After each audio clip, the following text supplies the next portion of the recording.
This is my natural voice. this is my natural voice, boy. What are you talking about? This is how I always speak. What is that? The toy there? I remember that from my childhood. I just forget. The thing is like dude. monsters under the bed. Yeah. I never had that specific toy, but I always like I wanted it so bad. And I'd see it at other people's houses and be jealous of it, Dude, so when I was younger, stuck in my head somewhere. like literally when I came out of the womb, right? My dad was trying to find a stuffed animal for me that was manly, right? He like looked everywhere and eventually came across that, right? And so some of the very first pictures of me as a kid, I'm like nestled inside of its arms, right? Imagine like a little fucking tiny baby. And so then when I was 14 years old, I got the smart idea to, I had a girlfriend. I wanted to give her something special. And so I gave it to her, right? And then years later, I'm like, where the fuck is that, right? Because I wanted to get it back. We were broken up. And I hit her up. She didn't even fucking remember it. But then 2 years ago, my wife had probably had enough of me talking about it. She surprised me for Christmas and gave me it. And I mean, dude, she bought like one of the originals. It's like fucking like $600, dude. Yeah, you can kind of see why, because it's iconic. Yeah, it is. That has stayed in my head literally for decades. Literally, let's move that closer. There we go. That's check one. Check one, check two. Just like you got. And if you get on, you can move where the fuck you want. Do you want to move it higher? I remember that. And correct me if I'm wrong, it was some sort of like monster under the bed thing? Yes, absolutely. Yeah. And that's exactly what it was. Yeah. And then recently they started coming out with like these little action figures. So at my office, I have one of like the little action figures of it now. Dude, I love it. I love it. And then you got you got a lot of stuff over there. Yeah, man. I got a lot of tchotchkes from my childhood. You ever seen Toy Story 4? No, wait, is that out yet? Damn, came out like 2 years ago. Yeah. I'm like, wait, is this one of the ones that... Yeah. So that's Forky, man. That is like my... Am I getting punked? Yeah. Toy Story 6, you never seen it? Toy Story 17, bro. Bro, wow. I thought you were up on pop culture. I guess not. Jesus. No, my wife, she's a union makeup artist, and she just wrapped up on Being the Ricardos. It's about Lucille Ball and Desi. So Javier Bardem is playing Desi. No way. Yeah, and Lucille Ball is played by Nicole Kidman. Wow. Actually, they don't even have fucking photos up yet of them, and I cannot show photos of them. Gotcha. No, I'm just picturing it though. Yeah. Instantly sort of makes. Yeah, maybe off camera. Yeah. So I wonder how much they were committed to like doing these, really portraying them. And of course, like even if you were committed to it, obviously it's you're instantly drawn into like how well are they going to do? Well, Aaron Sorkin was the director, writer, right? Yeah. And it was about. It's not about the entirety of their life or like the show or anything like that. It's about 1 week of their life where found out Lucy became pregnant. She was. She was called a communist, right? Like all of this crazy shit. So it's not even like a comedy per se. Kind it's of like he did the Jobs movie. And I've read the script for the Steve Jobs movie where it was just these, these four like pre-Apple drop things. And I'm like, it's just so brilliant, and it's more like a play or whatever. Yes, Sorkin did that too. Yeah. That's what I was. It made me think of that because I'm going. He's one of these guys that can pull that off, man, and make it, super dialogue heavy, but super interesting and captivating, because in these things, it's like the real time. I just remember it's about just the script. I haven't actually seen the movie. Yes. Right. But I'm like, good. The script just breezes through these super long takes, and you feel the tension of every moment. Bro, it was. So I saw the one with what the fuck's his name from that 70s show? Ashton Kutcher, right? And that's more of a regular. Yeah, it's like a regular, right? So then I saw this one, and it was so fucking good. Yeah. Man. It was like right on, man. Yeah. And I just finished Walter Isaacson's book about Steve Jobs, like right after he passed away. And so then like, I don't know how long after that the movie came out, but it was just like super nostalgic. Cause I remember as a kid, the very first like iMac, the colored one, right? The big one. And like that was I had the Mac Performer. Like, I've always been a Mac guy, so I have my iPhone on. People always be like, well, the Android is actually better if you get a Galaxy. It's superior. I'm like, I don't give a fuck. Yes. I was indoctrinated into the Mac cult, whatever, just because you have them in school, and my parents, my mom was an educator, and we just had a Mac. Yeah. And I've had a Mac ever since. It wouldn't even cross my mind to get a PC or even an Android phone. Never. Just because the user experience has been a continuous lineage for 30 years Dude, now. everything is so integrated, right? Yeah. It's like the platform that they have built is just so amazing. And even like what Tim Cook has done, right? Fucking taking Tim Apple? Yes, Tim Apple. Exactly. Is it's just been it's really cool. But to kind of close back to my point is I don't even know how I got off on this tangent, but the movie My Wife, right? And she's actually just wrapped up today. But one of the characters in the movie was the voice of Forky, which is my favorite. Let me pull this up. Yeah. Damn it! Where are you, Tyler? He's like the one that pulls all this shit up for me, right? That's nice to just be like, hey, pull this up. Hey, Jamie. Hey, Jamie, where the fuck you at, bro? What the hell am I looking up? Oh, yeah, here we go. Toy Story 4. So then my wife, like one day I get this, this audio message from my wife, and I'm like, oh, okay, cool. So I open it, and all of a sudden it is, here we go, Tony Hale right there. This dude right fucking here. He But the screensaver's on for the TV. Oh shit, there we go. So you can't even see what the hell I'm looking at. No, here we go. Here we go. Tony Hale. What the hell is it? Right. Yeah. So I get my phone, I look at it one day, turn on the audio, right? And all of a sudden it's fucking Forky giving me like a little message, right? And saying, hey, like it was really cool. I'll play it for you a little bit later. And it was so fucking cool. And what had happened is my wife, like she does makeup, and like they were talking, and she was saying, he pretty much asked like, oh, do you have any like kids or like, younger siblings or whatever? Cause he wanted to like give an audio message, right? And she goes, no, well, my husband, he's a fucking huge Disney nerd, and Forky's his favorite character, and he's like, takes her fucking phone, and she didn't even have the like a voice memo app on her phone, so he like downloaded it for her, and like this whole entire thing, like it was just so Sounds sweet. Like he's really used to doing this. Exactly, he's right? Like, bitch, give me your phone. exactly.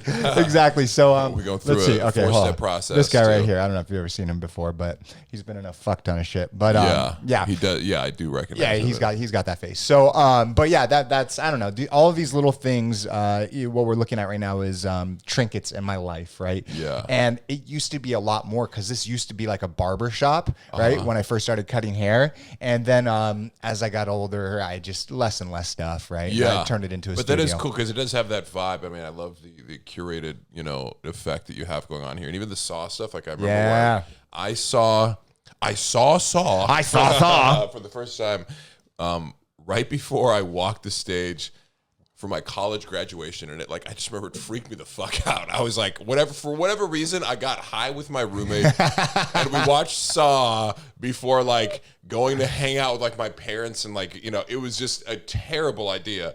But it allows me to place that in a very specific time and place, and I was just like, because it's just one of those movies that I'd never heard of it. Of course. And somebody's like, oh, you need to watch this movie. So we watched it, and it was just like...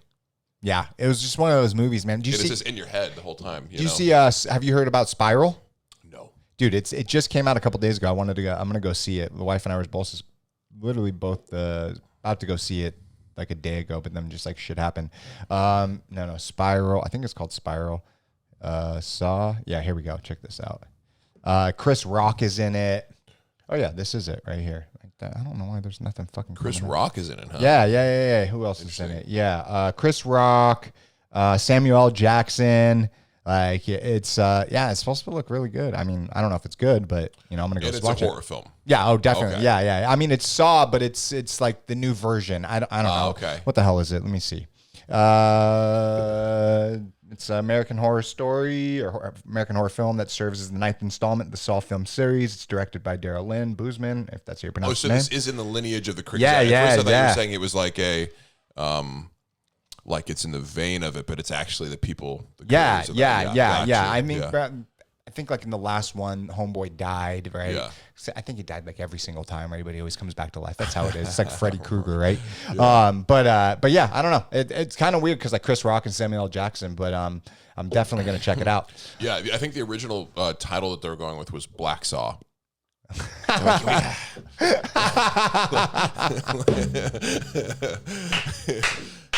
not the test audiences aren't loving the title. I don't think this is good. I don't think this is good. Let's just. Okay, it's called Black Saw. Coming to a theater near you. Saw Black. All right, man. So, I just want to thank you so much for coming on the show, man. Yeah. When I had Chappelle come on, and it was just like such a fantastic time, and I saw your page and like everything that you do, and I don't know, you just seem like such an interesting human being, right? Thank you. You got beautiful hair, beautiful human being, fucking muscles, hang around with some great people, and I wanted you to come on and share a little bit about your story, who you are, and your journey. So I don't know if you could just kind of real quick do a little brief introduction. Yes. Well, I'm an actor in LA. But I kind of consider myself more of a comedic actor. Yes. I love to do comedy. I came up, actually, the first thing I did out of college was stand up. So I used to do stand up and, did improv training. Like, let's see. And since I moved to LA, like I, would do video sketches from really starting like 10 years ago. Oh shit. With a group called brevitytv.com, and a lot of those sketches are still up if you want to check me out with short hair doing, crazy sketches online and see my evolution as an actor. But I've been in this shit. Yes. That's kind of where people will be like, how do I get started as an actor? I'm like, well, I don't know, like do like a million sketches and, get your practice that way, I guess. But let's see. It's a lot of work, man. It is a lot of work, and but it's not. I just did a sketch with this TikTok influencer the other day, and he was kind of like, "Wow, it was like cool watching you like deliver your lines and blah blah blah." I'm like, "Yeah, because I'm an actual actor, I know." But it was cool to hear like he was being respectful about it. But it was like, yes, like because I really do this, Yeah. It's so crazy, man. It's so crazy because you got these TikTok stars, right, and these social media influencers, and fuck, man, who would have thought, right? Who would have thought, right? It's a wild little thing. I mean, I think somebody the other day was like,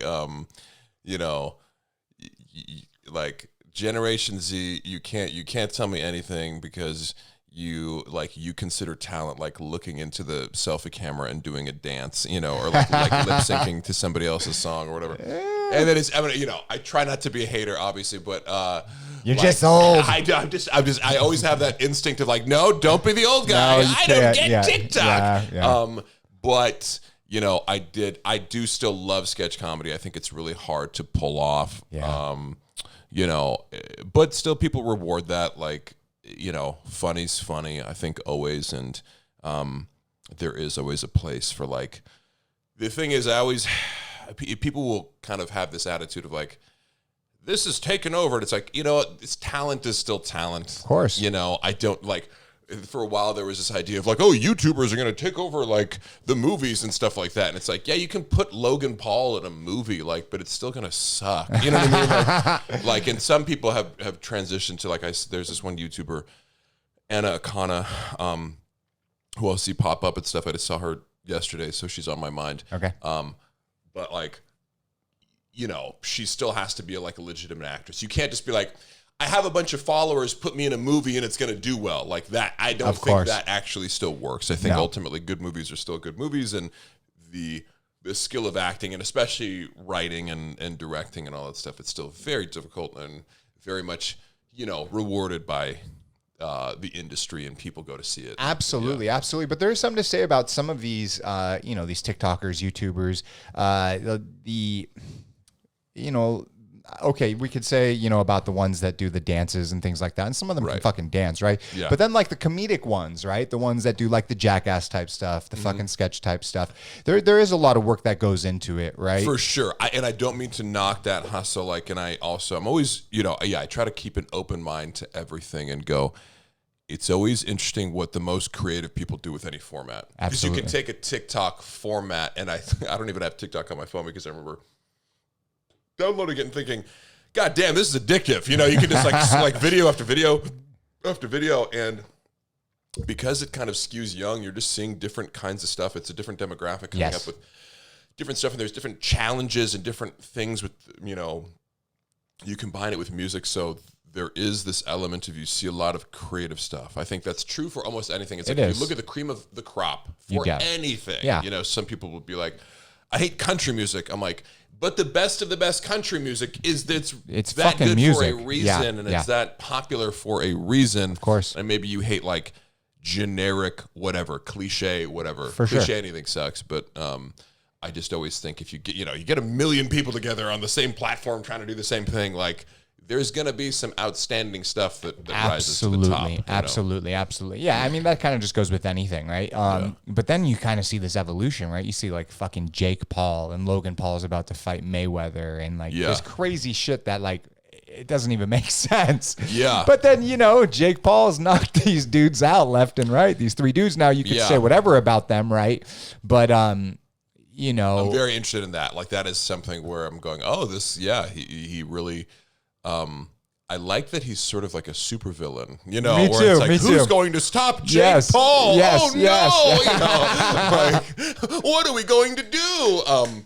And there are these peers where it's like, I hate it, but it's like the reason it keeps happening, number one, is because he's a huge draw, and there's just not these, like, I can rattle off, 30 UFC fighters, and also know that even if I didn't know anybody on a UFC card, I would still tune in.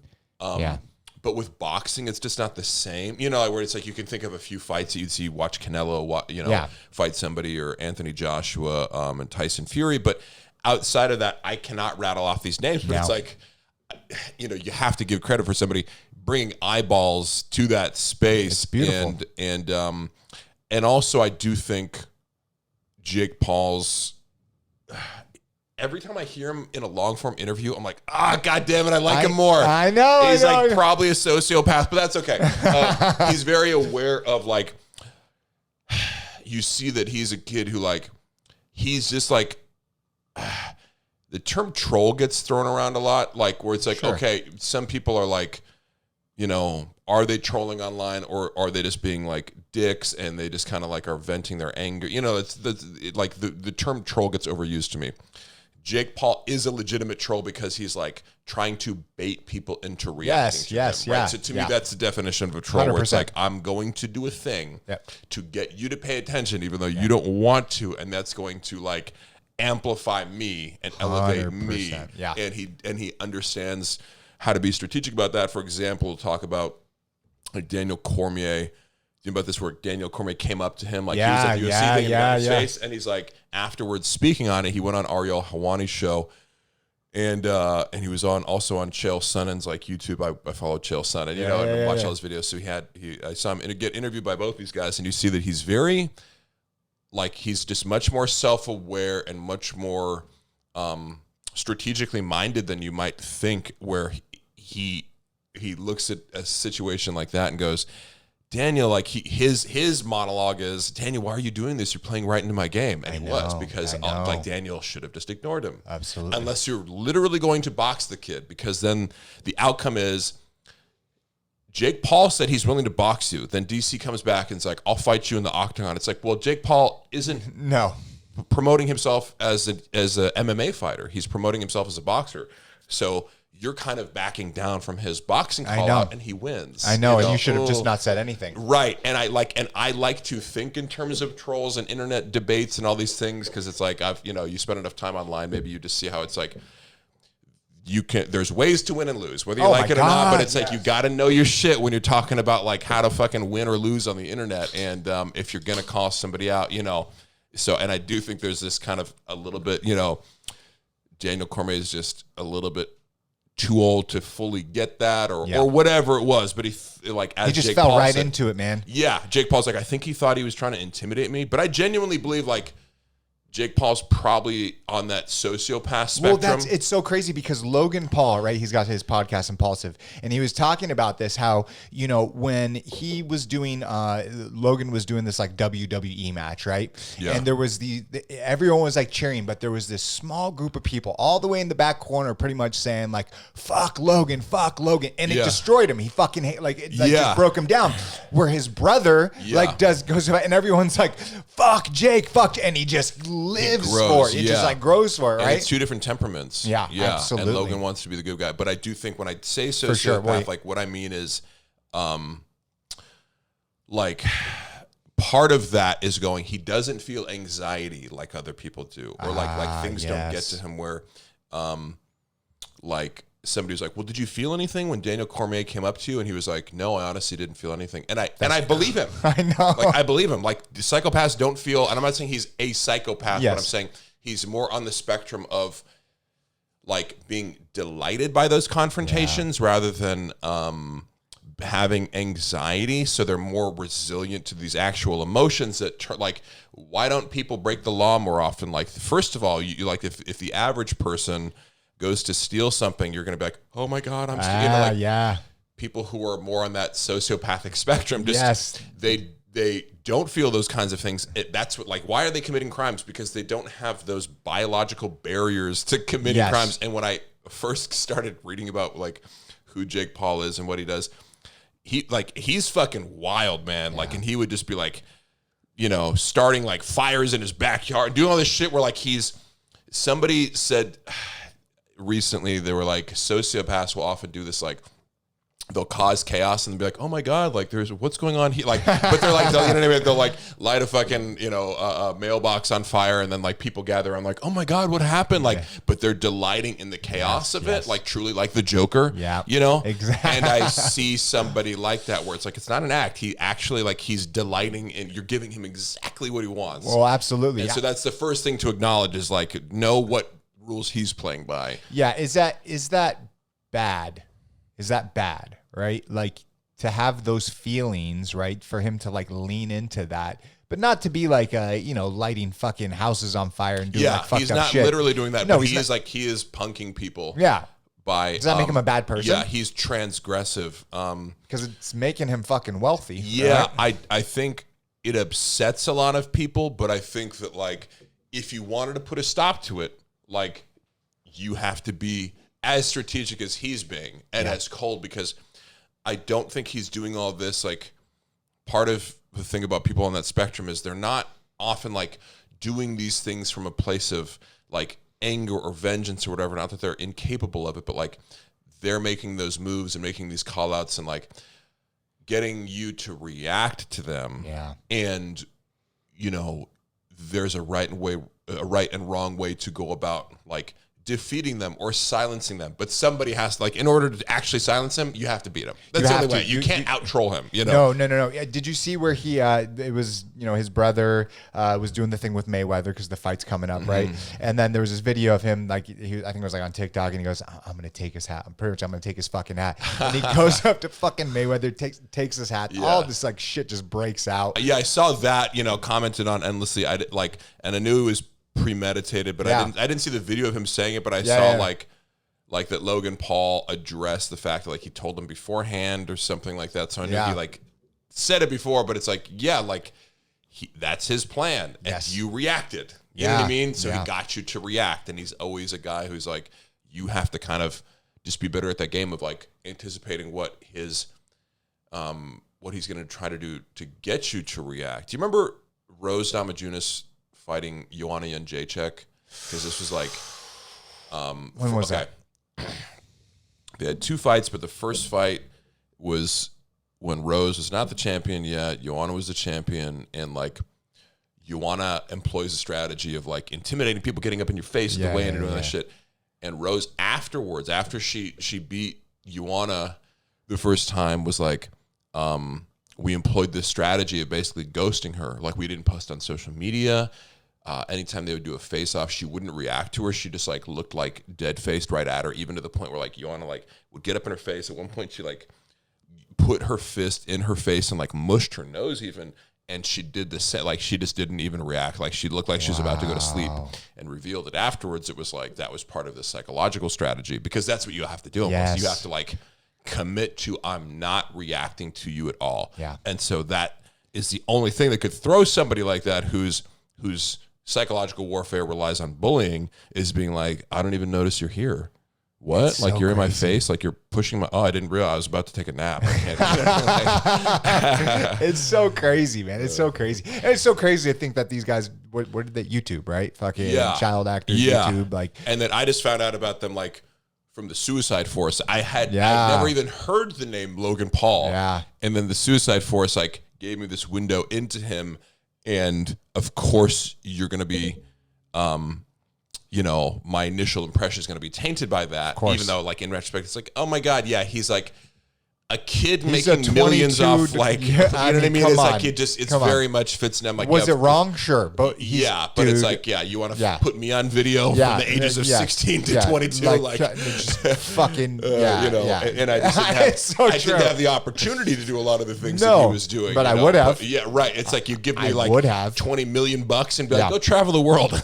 It's so true. And do outlandish things on video. Like I'm sure I would have done something like that in every country, or just my sense of like right and wrong, or what's going to play to my immediate audience versus like the larger world even. You know what I mean? Because that's the thing. It's like it goes from beyond like here's for my subscribers or the people who might think like you know, a dead body's funny, which I'm sure some people are like, oh my God, haha, like that's funny that on some level, but then like somebody who has no idea who Jake or Logan Paul is going to be like, that's horrible. And then, but I do, you then you get to know him and you're like, oh, this, you know, well, it does take a work ethic. It does take a lot of special skills to be like, he's just cranking out content and doing, you know, like, and he was able to turn it around. He was with his podcast, everything. He was able to show a different light of himself. And I don't feel that Logan has that thing that Jake has. I mean, because especially he was even just like talking about it, right? But it is crazy to see what these kids have become. And now he's fighting Mayweather, which is just fucking nuts. Yeah. Like, and I'm still curious, like, you know, like I would never bet on Logan Paul winning, but it's like, there's enough of a drama there of so much the dramatic question is like, does 30 pounds and this much height give you an advantage to make up for the fact that you're like, basically like a super mediocre boxer? Because he did, like, I've watched him fight his other fights against KSI or whatever. I'm like, he does have some athleticism, but it's like, it just, you know, Jake seems to be the better fighter. You know, well, Logan's a really good wrestler, right? Yeah. That's his thing, right? But boxing, his brother's definitely better, right? Yeah. But Mayweather is fucking the greatest, right? Yeah. But he's so much bigger than him. Yeah. And you get him just a couple of times, a couple good punches, and it's... Yeah, because for example, with wrestling, it's like, you know, you're just not... There's not a good enough 103-pounder to go against somebody who's like a decent heavyweight. Yeah. You know what I mean? Like, facts. So now in the middle, so like I remember being like a 189-pound wrestler and like, you know, the 155-pounder on our team who is super good and strong as shit could fuck me up. So there's like a 30, you know what I mean? But it's like, at some point it tips this way and that way where it's just like, you just don't have the muscle mass to like, with wrestling. With boxing, I'm a little bit less familiar with like, okay, how much is that difference between, you know, you put like, you know, Canelo in the ring with a like mediocre heavyweight, and is it like, you know, I don't know, man. I don't know. But like, I don't that's know. enough of a dramatic question for me to want to tune in at least. Yeah, well, definitely, You know? yeah. And so it's like, if the team, Logan's team, is like training him to just like last the distance, is that the smartest thing, or is it to just go fucking full tilt and just kind of give it your all? Either way, Logan wins. Right. Either fucking way, Logan wins. There's even less expectation on him than, you know, Conor McGregor. Like, I actually bought into I'm like, maybe you could win. Yes. You know, he's a bigger dude, and he's so good at striking and all this stuff. But they're the same height. Right. They're the same fucking height. Yeah. So one's 5'8", right? And Logan's like 6'2", you know? And the thing is, right, if Logan wins either way, right? But if Logan does win the fight, regardless of Mayweather's, you know, 50-0, 51-0, whatever the fuck it is, and although this is an exhibition, it'll always be like he was the great, he won 50, but this, right? It's always going to be this. Yeah. Right? And I'm just like, why? Why the fuck even put yourself out there, dude? Yeah. Like, do you ever speculate about his money? People love to speculate about his financial situation. I'm like, I don't know. Like, do rich guys like blow through money that quickly that, you know, I mean, I suppose they do, of course. Dude, when you're feeding 50 fucking people, you know. Right, because I guess that becomes a thing. It's not just about your expenses, it's like all the people on your payroll and your family, whatever it is. But it does seem a little bit like, how much could you possibly make from this that like would be, after you made like $300 million from the McGregor fight, and but I suppose you could. With that kind of lifestyle. I think in terms of what's my lifestyle? Like I'd buy a car and a house, and that'd be it. Like I know it's like you'd have to get creative. But when you add, dozens and dozens of people who you're not just like paying for their regular lifestyle. It's also like, well, when I eat, they're eating at these same expensive restaurants. Everything. I mean, going out to a restaurant, it's crazy. Probably blow $100,000.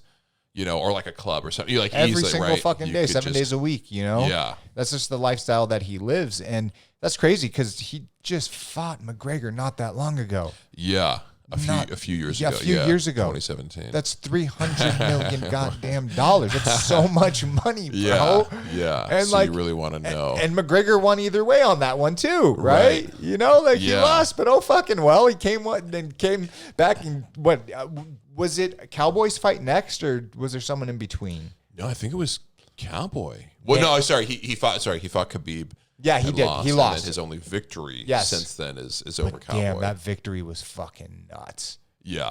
That was, I don't know your thoughts on it, but I remember I had a party here. Yeah. This was I think right before the fucking lockdown too. I stepped outside real quick. The fight started. I was like smoking a joint or something. I don't even fucking remember. Mm-hmm. Within a minute, everyone is fucking freaking out. And I'm like, what the hell happened? Yeah. Come in and the fight's over.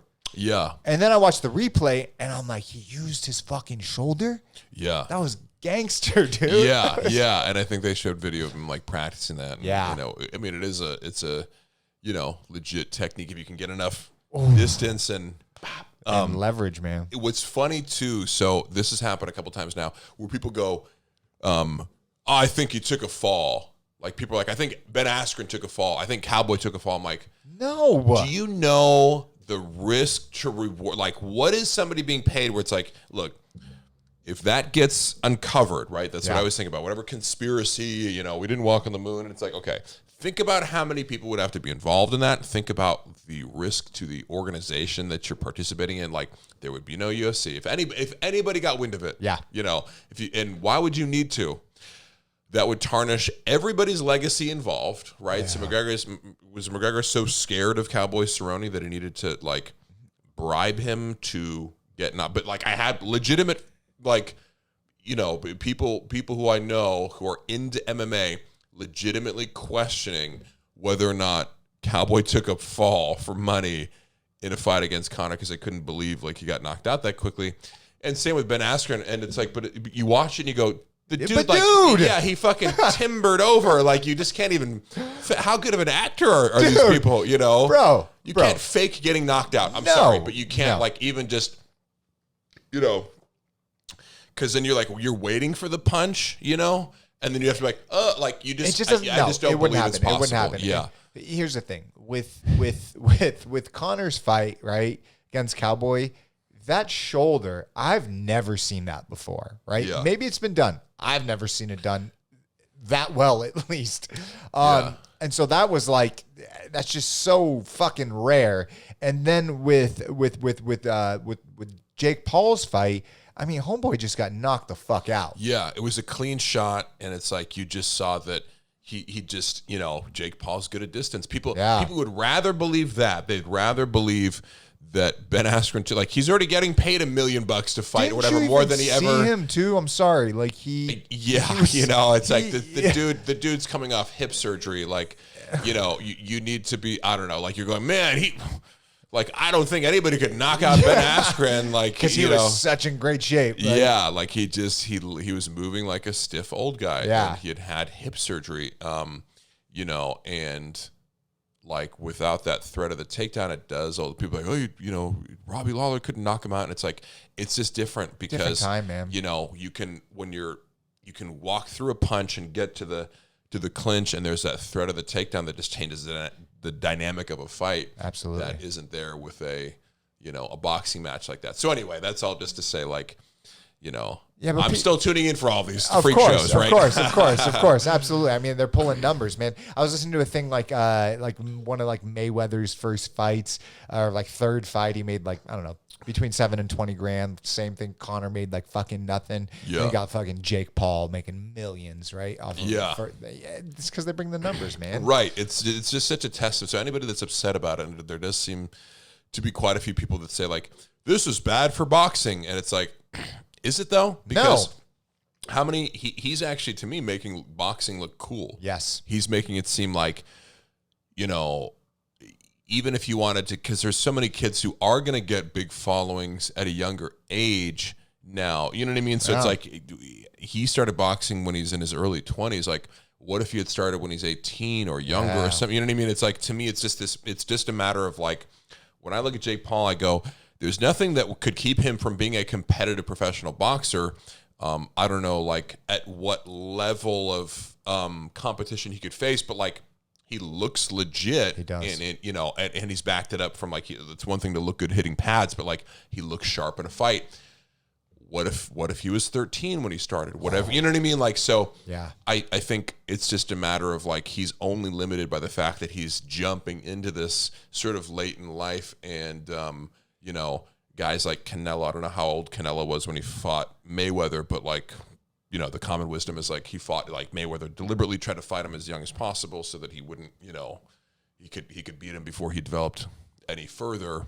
Yeah. But to me, that's going to be a positive influence on the world of boxing to go, look, you can do this too, right? Everybody wants it. Look, you can do this too. Absolutely. See, it's not impossible, you know? It's so true though. And it's making boxing look cool again, right? You know, Yeah. It's like UFC obviously like kind of like overtook boxing, right? Yeah.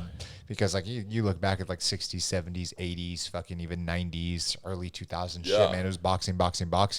And then, you know, UFC just kind of overtook that. Tyson was such a phenom when we were growing up, and that was like just the coolest thing ever. Yeah. You know, to watch that, like, that freak show of how fast is he going to knock this guy out? It really wasn't a matter of like, you know, assuming you had any competition. It was like, how quickly and how dramatically was he going to knock somebody out? What did you think of his last fight? Did you think he won? Against Roy Jones Jr.? Yeah.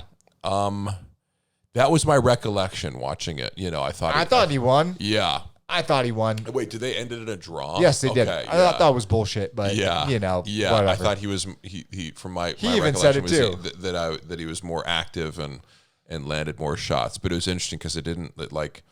I guess it was a win for not looking like pathetic. No, he did not look pathetic. Did you remember? Did you watch the Tito Ortiz Chuck Liddell? Like, yes, it's like, oh, that looks sad. Yeah, you know what I mean? Yeah. I saw a tweet recently where Tito's like, "We need to run this back again in the UFC," and it's like, no, you don't. This is so sad.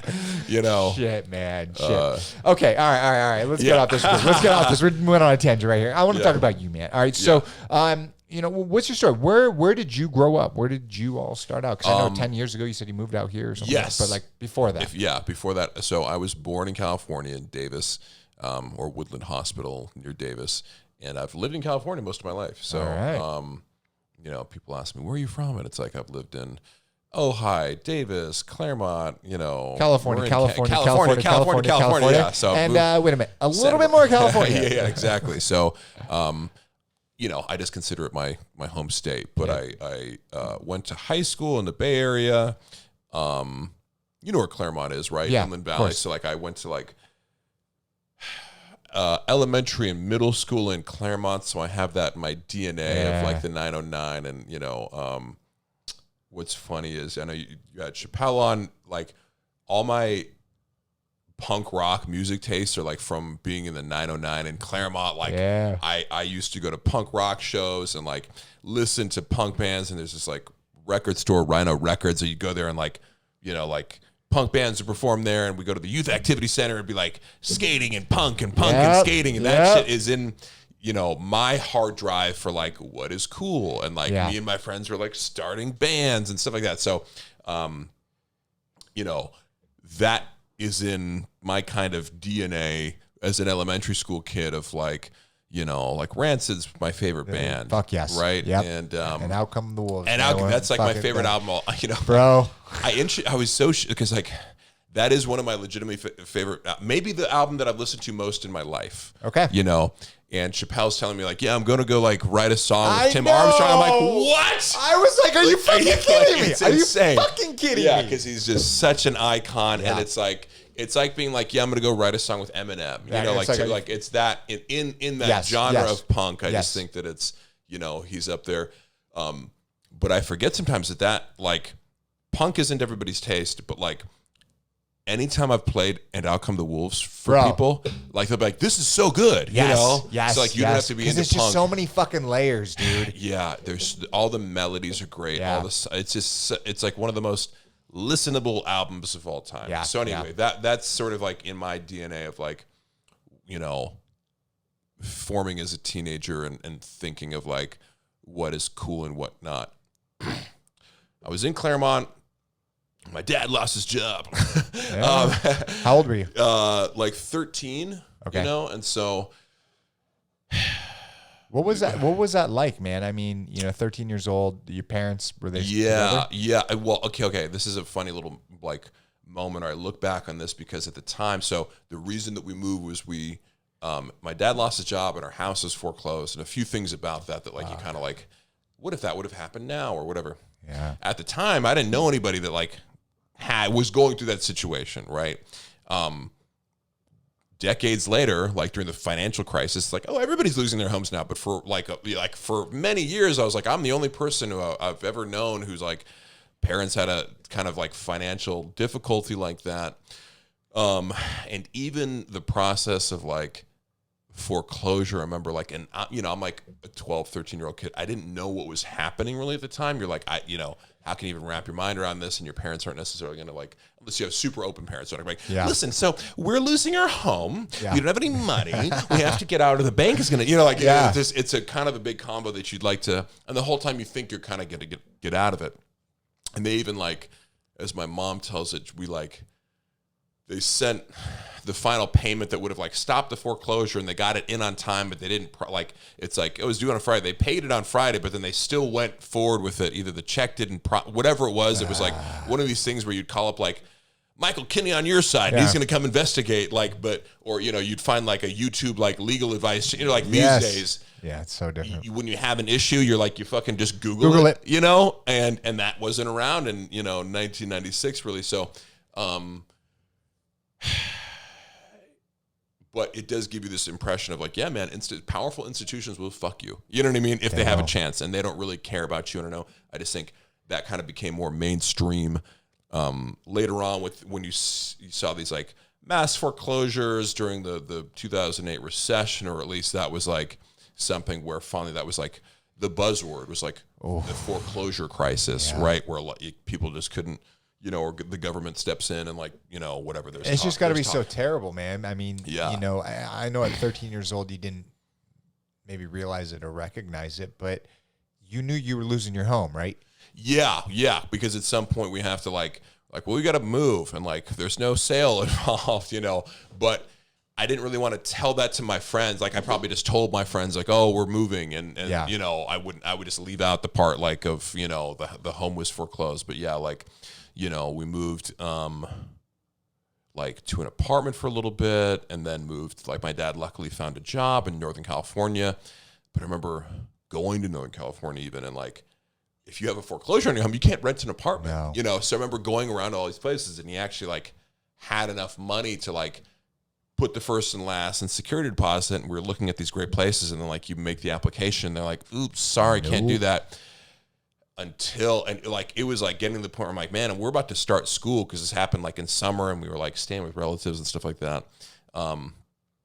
And you know, as a kid, you're like, we're going to find a place to actually live, you know? So, but luckily, like, we had family in the Bay Area. My dad got a job, all these different things he did, like, to his credit, he bounced back from that. When, you know, in all seriousness, some people experience stuff like that and you kill yourself, right? They do. You're like, you know, people get in credit card debt and kill themselves. I'm sorry, you know, like they do, you know, like you just, it's like, so true, though. I remember watching this documentary about like, you know, sort of predatory lending on college campuses. And you saw that like, yeah, like kids will like get offered a credit card or whatever, and you know, you get like a few $1,000 in debt, and they're like, oh my God, I'm never going to recover from this. So it is something that, you know, can weigh super heavily on your mind. Luckily, he was resilient enough to get out of that and like put one foot in front of the other, get a job, go to Northern California, but we're having this problem where we can't, you know, find a house until, because he went to high school in San Francisco at St. Ignatius, and like, I always used to make fun of him because he would like stop people like, oh, SI, like, you know, like, does your dad, like, and he'd like find like the connection of like, oh, I know your dad or whatever. I'm like, Dad, you're embarrassing me. Like, stop, you know. But those kind of weird connections do pay off, because like he like some dude who was like, you know, a real estate developer, like owned, you know, the house that we were trying to rent. It was like his company, you know, like Raskin Real Estate. And it was like, you know, Mike Raskin from SI class, like he like knew the dude, explained his scenario, and like he got to give the personal stamp of approval of like, you can rent the house even though, you know, your credit score is in the toilet. And really the thing is like, doesn't matter what your credit score is. It's like, if you have a foreclosure, like you're just fucked. You know what I mean? It's like a bankruptcy or whatever, you know, where it's just going to stand there for like 7 years. Is the ultimate scarlet letter. So we restarted in Marin County, you know, in San Rafael. Do you remember, like, you remember going through all of that? Yeah, I remember it being a very dark and lonely time, and also like, speaking of the music and stuff like that, like I remember that was like what got me through. You know what I mean? Like listening to punk rock and kind of being, you know, pacified by that, because everything in punk rock, it's kind of cool that like it's all this like kind of glorification of like having nothing. You know what I mean? Like there's like, it's this like kind of leftist, anti-materialist, anti-war message of like Operation Ivy and other like, you know, Rage Against the Machine or whatever. It kind of glorifies this, you know, anti-authority message, and it wasn't ever anything like. Now, I eventually did listen to hip hop, but if you're listening to hip hop, you're like, man, I don't have shit. Like they're all talking about like fucking cars and clothes and bitches, and at some point I learned to appreciate that. But I think at that time in my life, it was cool to like, you know, I would definitely zone out with punk music, you know, and that got me through it, or at least made me feel like that wasn't the worst thing in the world, you know, to not feel rich. Yeah, for sure. And then even moving to Marin, because that's a very wealthy county. Like, again, it's like, oh, I'm surrounded by like kids who all seem to have money, and I'm the odd man out or whatever. Did that feel weird? It did, but I think like, as I said, I moved around a lot as a kid, and like, although that can be a weird thing when you're like going through it, it does kind of like, it builds up this resiliency to be like, well, guess we're starting again. Yeah. Like it wasn't my first time at a new school. Yes. And also I learned the value of like being different, and how that can kind of like, it gives you a platform, or you know, it gives you like a little chance to be like, all right, you're the new kid. What's up? Yep. Like, what do you bring to the table? You know what I mean?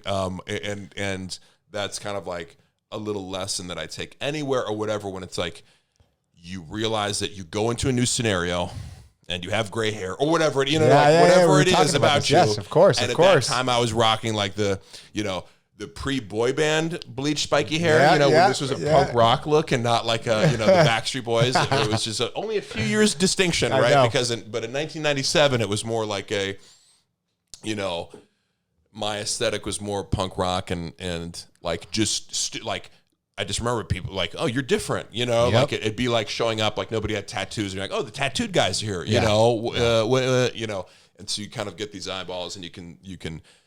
But it gives you that, to me, that's a life lesson of like, people have often accused me of like going, you need attention. And I'm like, I will take that criticism if it's true, but I don't feel like I thrive on attention. I feel like I'm good at dealing with it. You know what I mean? Like if you shine the spotlight on me, I can do a little dance for you or something, you know, whatever it is. It's like, of course, I'm not going to run from it. And I think that's a good quality. I'm not necessarily like thriving on the fuel. You lean into it, man. You lean into it. You got to lean into it. You can't be scared of it. Don't run away from it. But I just would continually have those little things where it's like you show up to the new school and you get a window of opportunity to be the new kid and navigate that. And, you know, and it also just is always interesting to like, I think on a basic like social dynamic level to like go in and kind of like have the instinct of like, I need to evaluate what the social dynamics are here. You know what I mean? And be like, who am I, okay, I don't want to be like sitting alone, like when sitting alone was the worst thing in the world. God like, damn, can't be the dork eating alone. It's like, I have to pick like, okay, who's going to be my ally here? Yes. Was it hard though, moving from place to place? Like you'd make a group of friends and then you'd have to move. And I don't think it was like crushing, but I remember yes, I remember feeling that like, wish I would like, you'd make a good friend and be like, wish I could still hang out with them. But I also like, that's another thing where you go like, oh, it isn't the end of the world.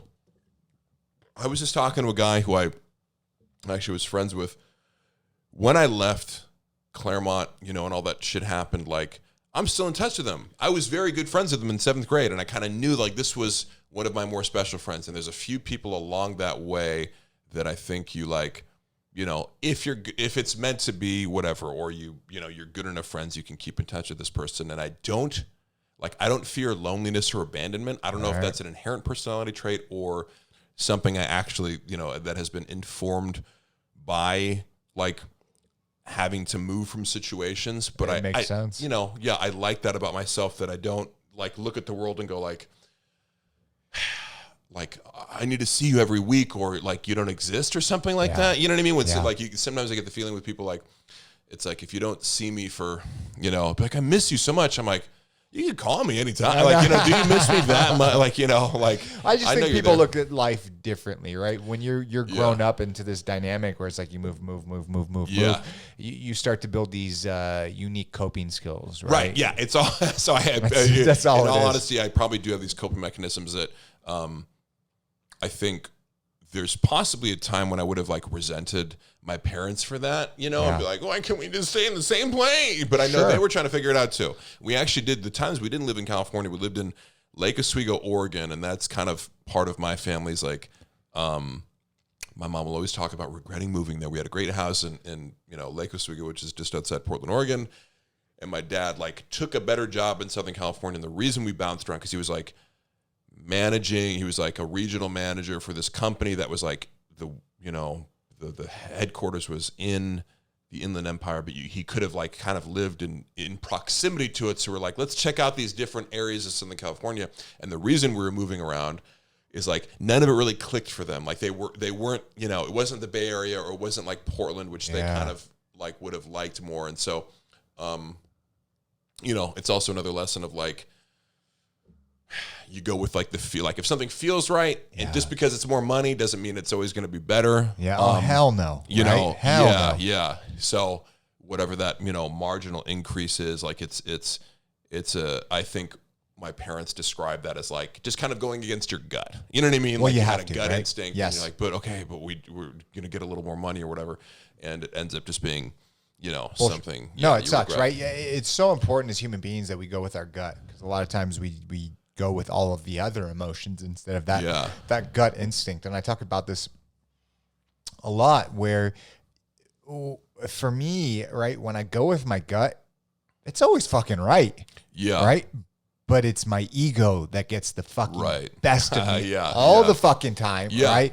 And then it's like, no, this is better. No, this is better. Right. It's like, no, let's go with this, right? Yeah, because it is a rash. Like when you say your ego, it's like, it's a voice, it's a rationalization. It's kind of like something maybe more external, versus you can even check in with these, like the basic like mental sensations. I always feel like you can almost like just navigate, like I'm going towards this because like the brain chemicals feel better when I do this. Yes. And like, you know what I mean? Whatever that is. It's like serotonin or dopamine or whatever it's like a little like tuning fork or whatever they use to like, get water, like with the pitch, right? You kind of can activate that part of like, what feels comfortable. I don't know, whatever words you describe to like say, if you couldn't use the word like gut feeling, what would you say? And those are just some of the things that I'd use, because your ego is like, it's a rationalization. Oh my God. Yeah. Or it's a comparison to something external, and going, well, that person has it, so I should have it. And that always, like, I always tell people, at least in my experience with like exercise and stuff like that, it's always like, if it doesn't come from a place of it feels good to do this, and it's not going to last. It's not going to be fulfilling. It's not like if you're going, I want to look like this Instagram influencer, like it's just going to be fleeting. It's not going to be satisfying. You're never going to get there, first of all, because you're different persons. You can't look like that person. Yes. And it's just like, if you don't enjoy the process, you're going to be like, oh, I spent 2 years like doing whatever it is. I'm just saying, like, no, I but always it's try to so true. Yeah, it's so has true. To be an internal thing. It's so true. You know, kind of real quick talking about working out, and then we'll definitely get there with you. But you know, my whole life I was just kind of like skateboarding, snowboarding, doing shit like that. But I never worked out. Right? I didn't give a shit about it. Right. Yeah. And as I got older, I was like diagnosed with fibromyalgia and back issues. Right. And so I was like fucking in pain and blah blah blah blah, all this bullshit. And then, you know, as you start to get like 30 years old, you put on a little bit of weight. Right. Yeah. And I realized that I needed to make a change, right? I tried working out so many times, right? But nothing ever fit, right? Yeah. And then eventually I don't know what the fuck it was, but I just started working out in the mornings. I started instead of like going to the fucking gym, I built something here, and then at my office, I built out a whole fucking gym, right? Mm-hmm. And so I started getting these like routines where it's like, you know, in the morning I was like working out here, taking care of myself. But then like even like days, like 3-4 days after work, like the guys and I will work out at the warehouse, right? Yeah. And so what happened to me is I was always feeling like shit. But then once I started getting this routine of working out, I started feeling better. Yeah. Right. Like my body was feeling better. I was less groggy. I was just like less this. Right. And then I started losing some weight.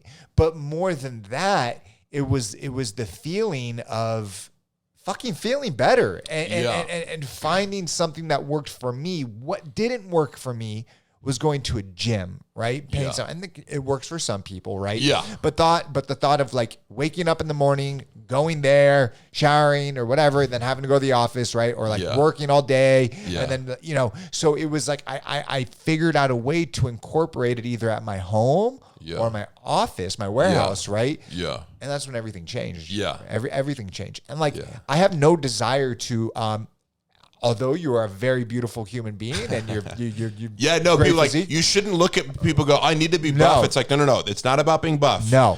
I work out a way I like and it ends up in me being buff, but that's not really like, I don't mind it, but I don't look at myself and go like, I could be skinnier. I wouldn't care. Yes. You know what I mean? Like, it has to start from what you like doing. Yes.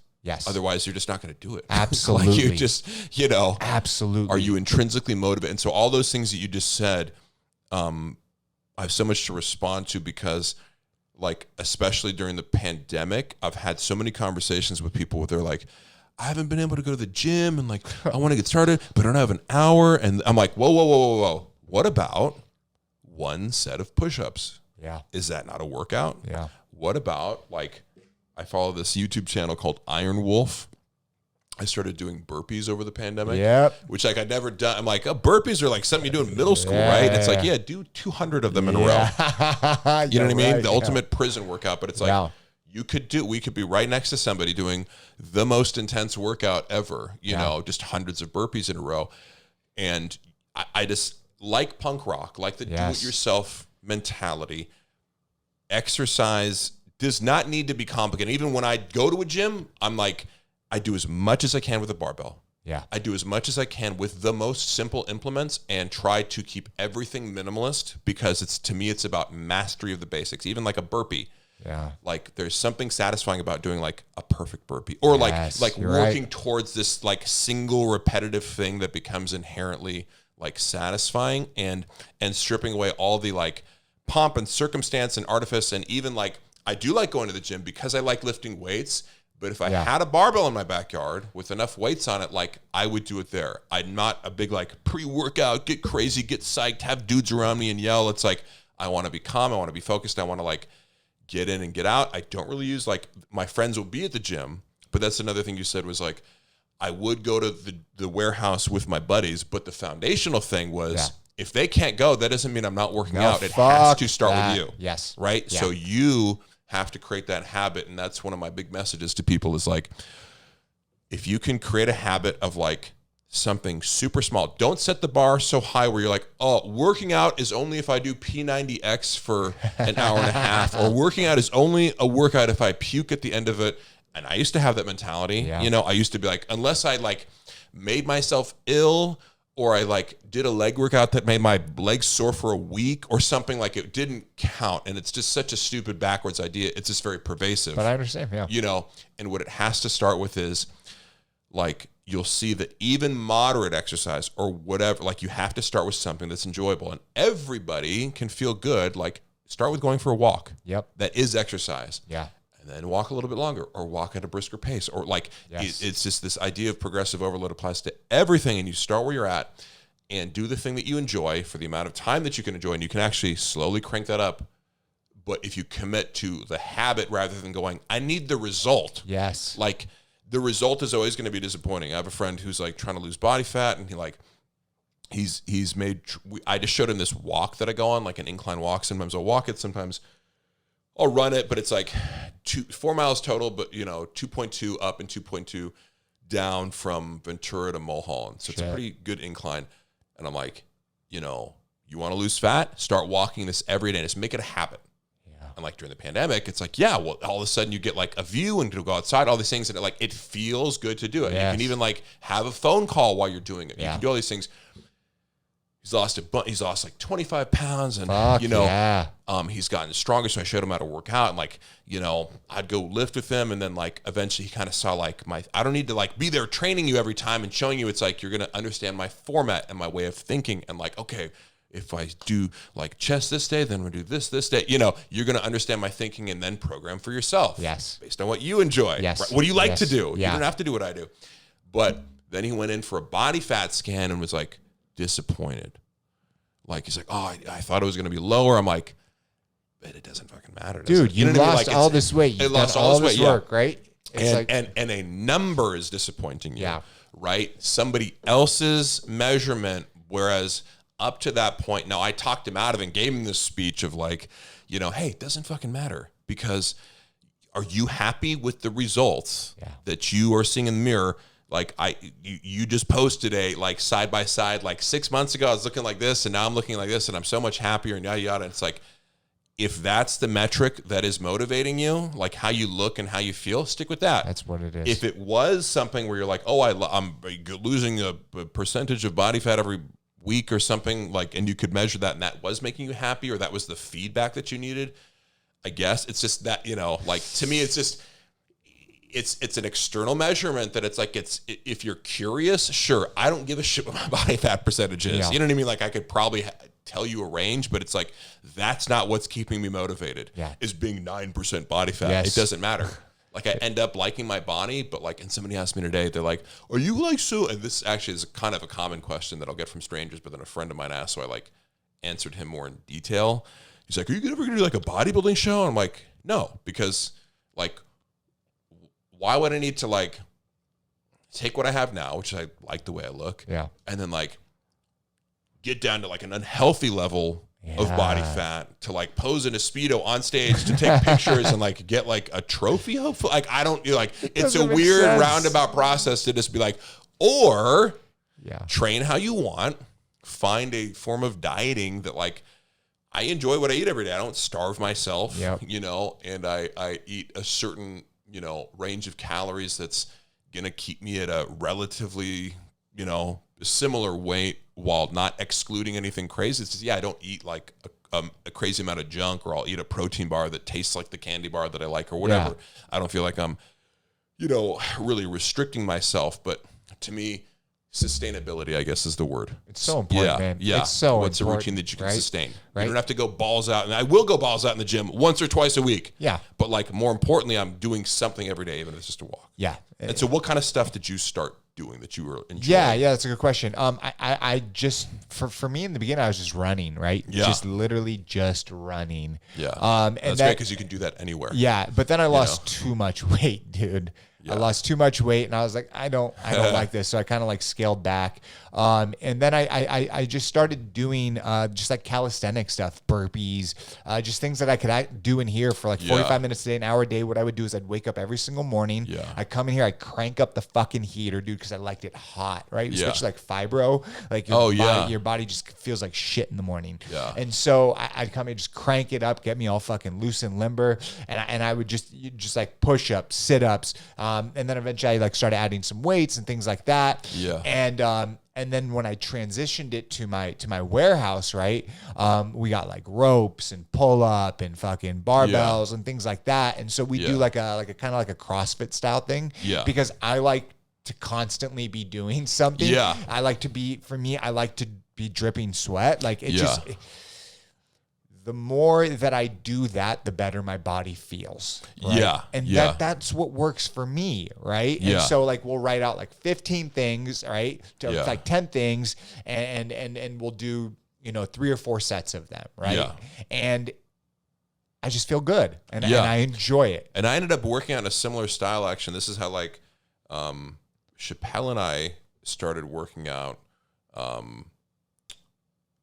I was doing like, I'd go in and try to do ultra efficiency, which ends up like CrossFit is very like for time efficiency, for like the purpose of like exhausting yourself and kind of getting that feeling that I think everybody chases. Cause like a true bodybuilding workout, like you could spend 2 hours doing your chest or your legs or whatever, if you wanted to just do like high volume sets. To me, that gets kind of boring. It does. And unless you're actually trying to be a bodybuilder, whatever your objectives are, I'm like, you can kind of, do this whole body workout and get a lot of sweat going and burn fat if you just like, do a bunch of stuff back to back to back, where you're pressing and then pulling and then like squatting and then hinging and doing something with your abs. So I'd kind of even follow that format of like, it also comes from going into 24-hour fitness and being like, all right, let's see. Everything's taken, but I can grab a pair of dumbbells and find my little spot, and then I'm going to do shoulder press into bent over row, into goblet squat, into Romanian deadlifts, and like, when you taking away artifice, where you go, I don't have to hop from machine to machine to machine. Even you can go in and get a killer workout in 20 to 30 minutes if you keep it moving the whole time. You have to. If you keep doing set after set after set, like you can put yourself on the floor like after 25 minutes. Yeah. But it's very uncomfortable. So a lot of people don't want to do that. Well, and the thing is, like, it reminds me of being in here with the heater, just fucking blasting like it's hot fucking yoga, right? Yeah. But for someone like me, where it's like my body's always fucking tight, right? To break that, I found that like I enjoy it best, and like I'm so fucking busy with my life, right? Yeah. And so to be able to get like a solid fucking workout in 45 minutes, I love it, and I'm not trying to fucking get super jacked. Like, I just want to be lean. That's all I want to do. I'm almost 35 years old. Yeah. I don't want to be fucking fat, and I don't want to feel like shit. Yeah. That is it. Yeah, that's a great objective, because I think that a lot of people, like, somebody was telling me today, they're like, man, I don't want to even get ripped. I just want to like get my belly a little smaller. I'm like, that's good. That's good to have these reasonable objectives where you're not like, 100 pounds overweight and be like, okay, it's May now. I want a 6-pack by July. Like that's not going to happen short of like, your name's not David Goggins.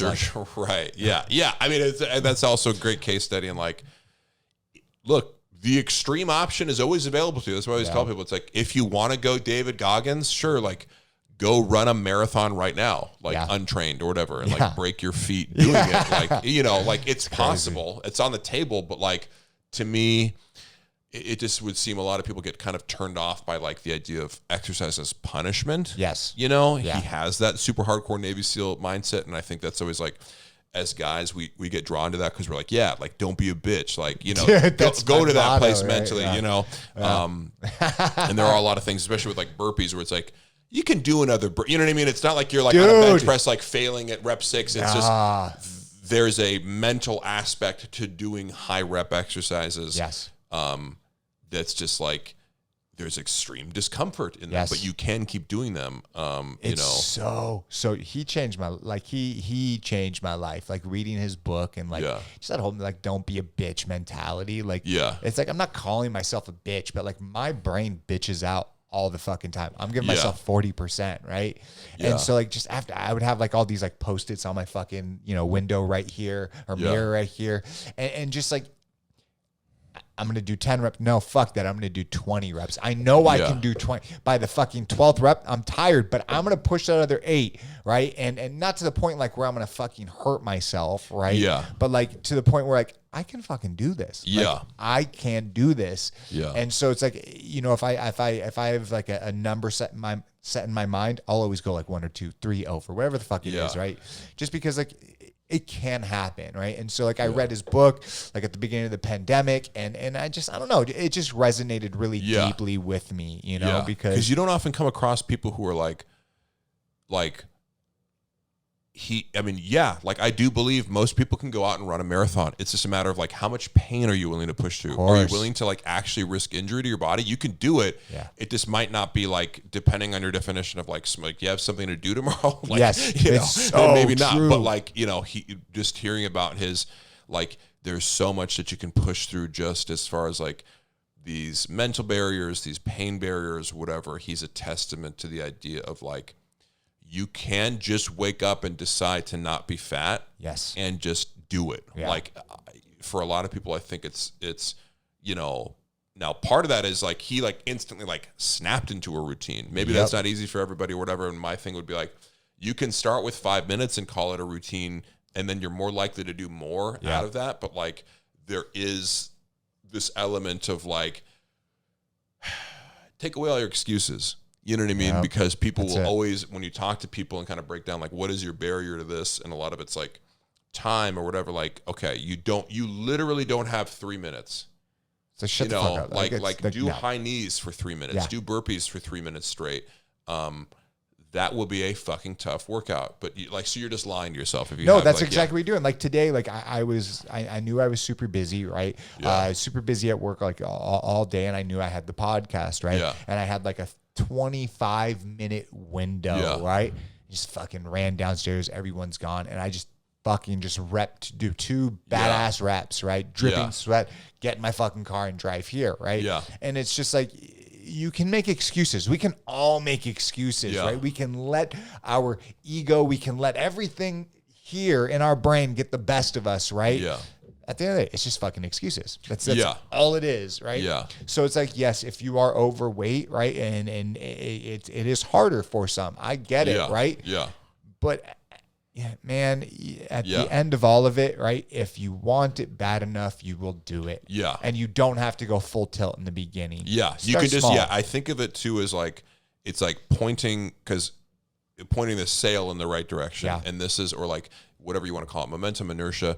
A lot of people since Chappelle and Brendan, you know, have bigger followings, and they'll post me like working out, and guys will like, so there's this filtration of like, guys who are interested in working out will come to my page more often now and DM me. And I like at this stage of, you know, followers that I have, like I can kind of afford to like give people a few minutes, you know, especially if you're polite and you have a specific question. You know, sometimes people ask you super broad. I'm like, that's such a broad goal. Or like they'll hit me with like, what stretches do you recommend? I'm like, that's the question you want to ask me? Like, you Google it. You know what I mean? Like I don't, because I'm not even flexible. Like, I don't know where you even, like, you know, you know, that's not my area of expertise. Like, come on, don't waste your question on that. But I find that, like, people will even approach me about, like, training. They'll be like, I want to train with you. I want personal training. And I'm like, before we get there, like, maybe I can give you something for free that will point you in the right direction, give you a link, give you, like, because I've learned so much from YouTube. I've learned so much.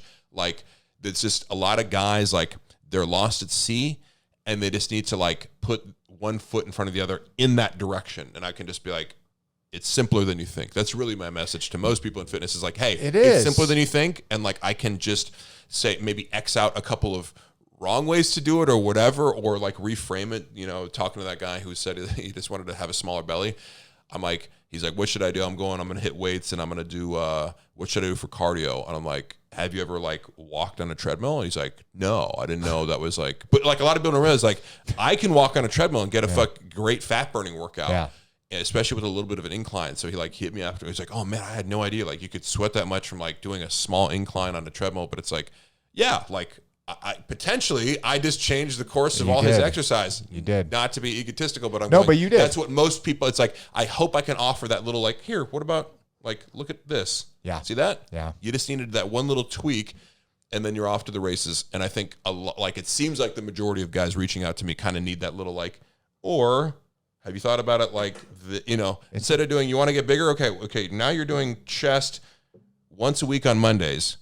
Yeah. What about 3 times a week? They're like, what? I'm like, oh, but I was like that too. When I was, you don't know what you don't know. Did you was like working out always a thing? Like when you were younger, like whatever got That's you a good question because that'll pick up from when I moved to I know. My parents got me. You like how I brought that back? You like how I brought that back? I would say my, the experience in Northern California and kind of what like bridges that gap in the time of my life and why I am grateful even for like moving, because I don't know if I would have gotten into athletics in the same way and like, because you go, if I would have ended up this high school or with these friends, like maybe now I love skating and everything like that, but like, and I would have loved to gotten better at it. But also at the same time, like, even in like 7th grade, you see kids who are like I could like kickflip and stuff like that. Be like, this dude's like grinding rails. Like, I'm never going to be a pro skater or whatever. But I love the fact that I can have this basic level of competence at a skateboard. I love that. But I'm just saying,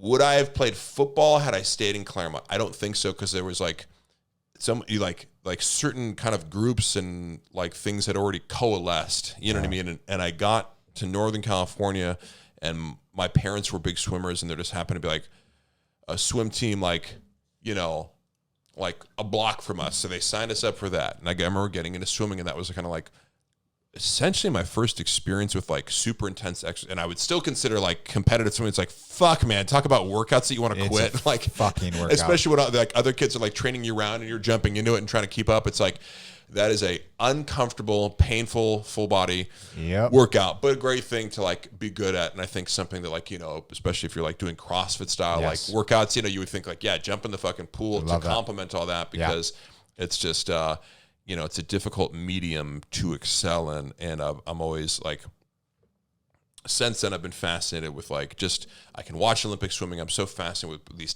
knowing my own times and like the times that I was proud of, and then seeing how insanely fast these fucking Olympians are. It's just mind-boggling. It's mind-boggling. Dude. How fast and good they are. And even at length, so they're like, like doing a 400 IM or like having swum a 100-yard IM and seeing these people do a 400-meter IM. It's like, I just, it's a killer event as far as endurance to like sprint through that all.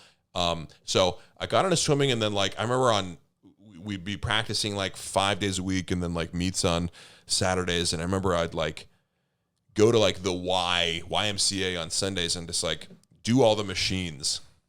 Okay. And like so that was my first people like, how long have you been weightlifting for? Well, when I was 13, I would like go to the Y and just like do the machines. Just by yourself or with friends? With like my brother, but it was like just very unorganized. But that was like, I must have enjoyed it or something. I must have enjoyed like putting weight on the leg press and doing it, fiddling around.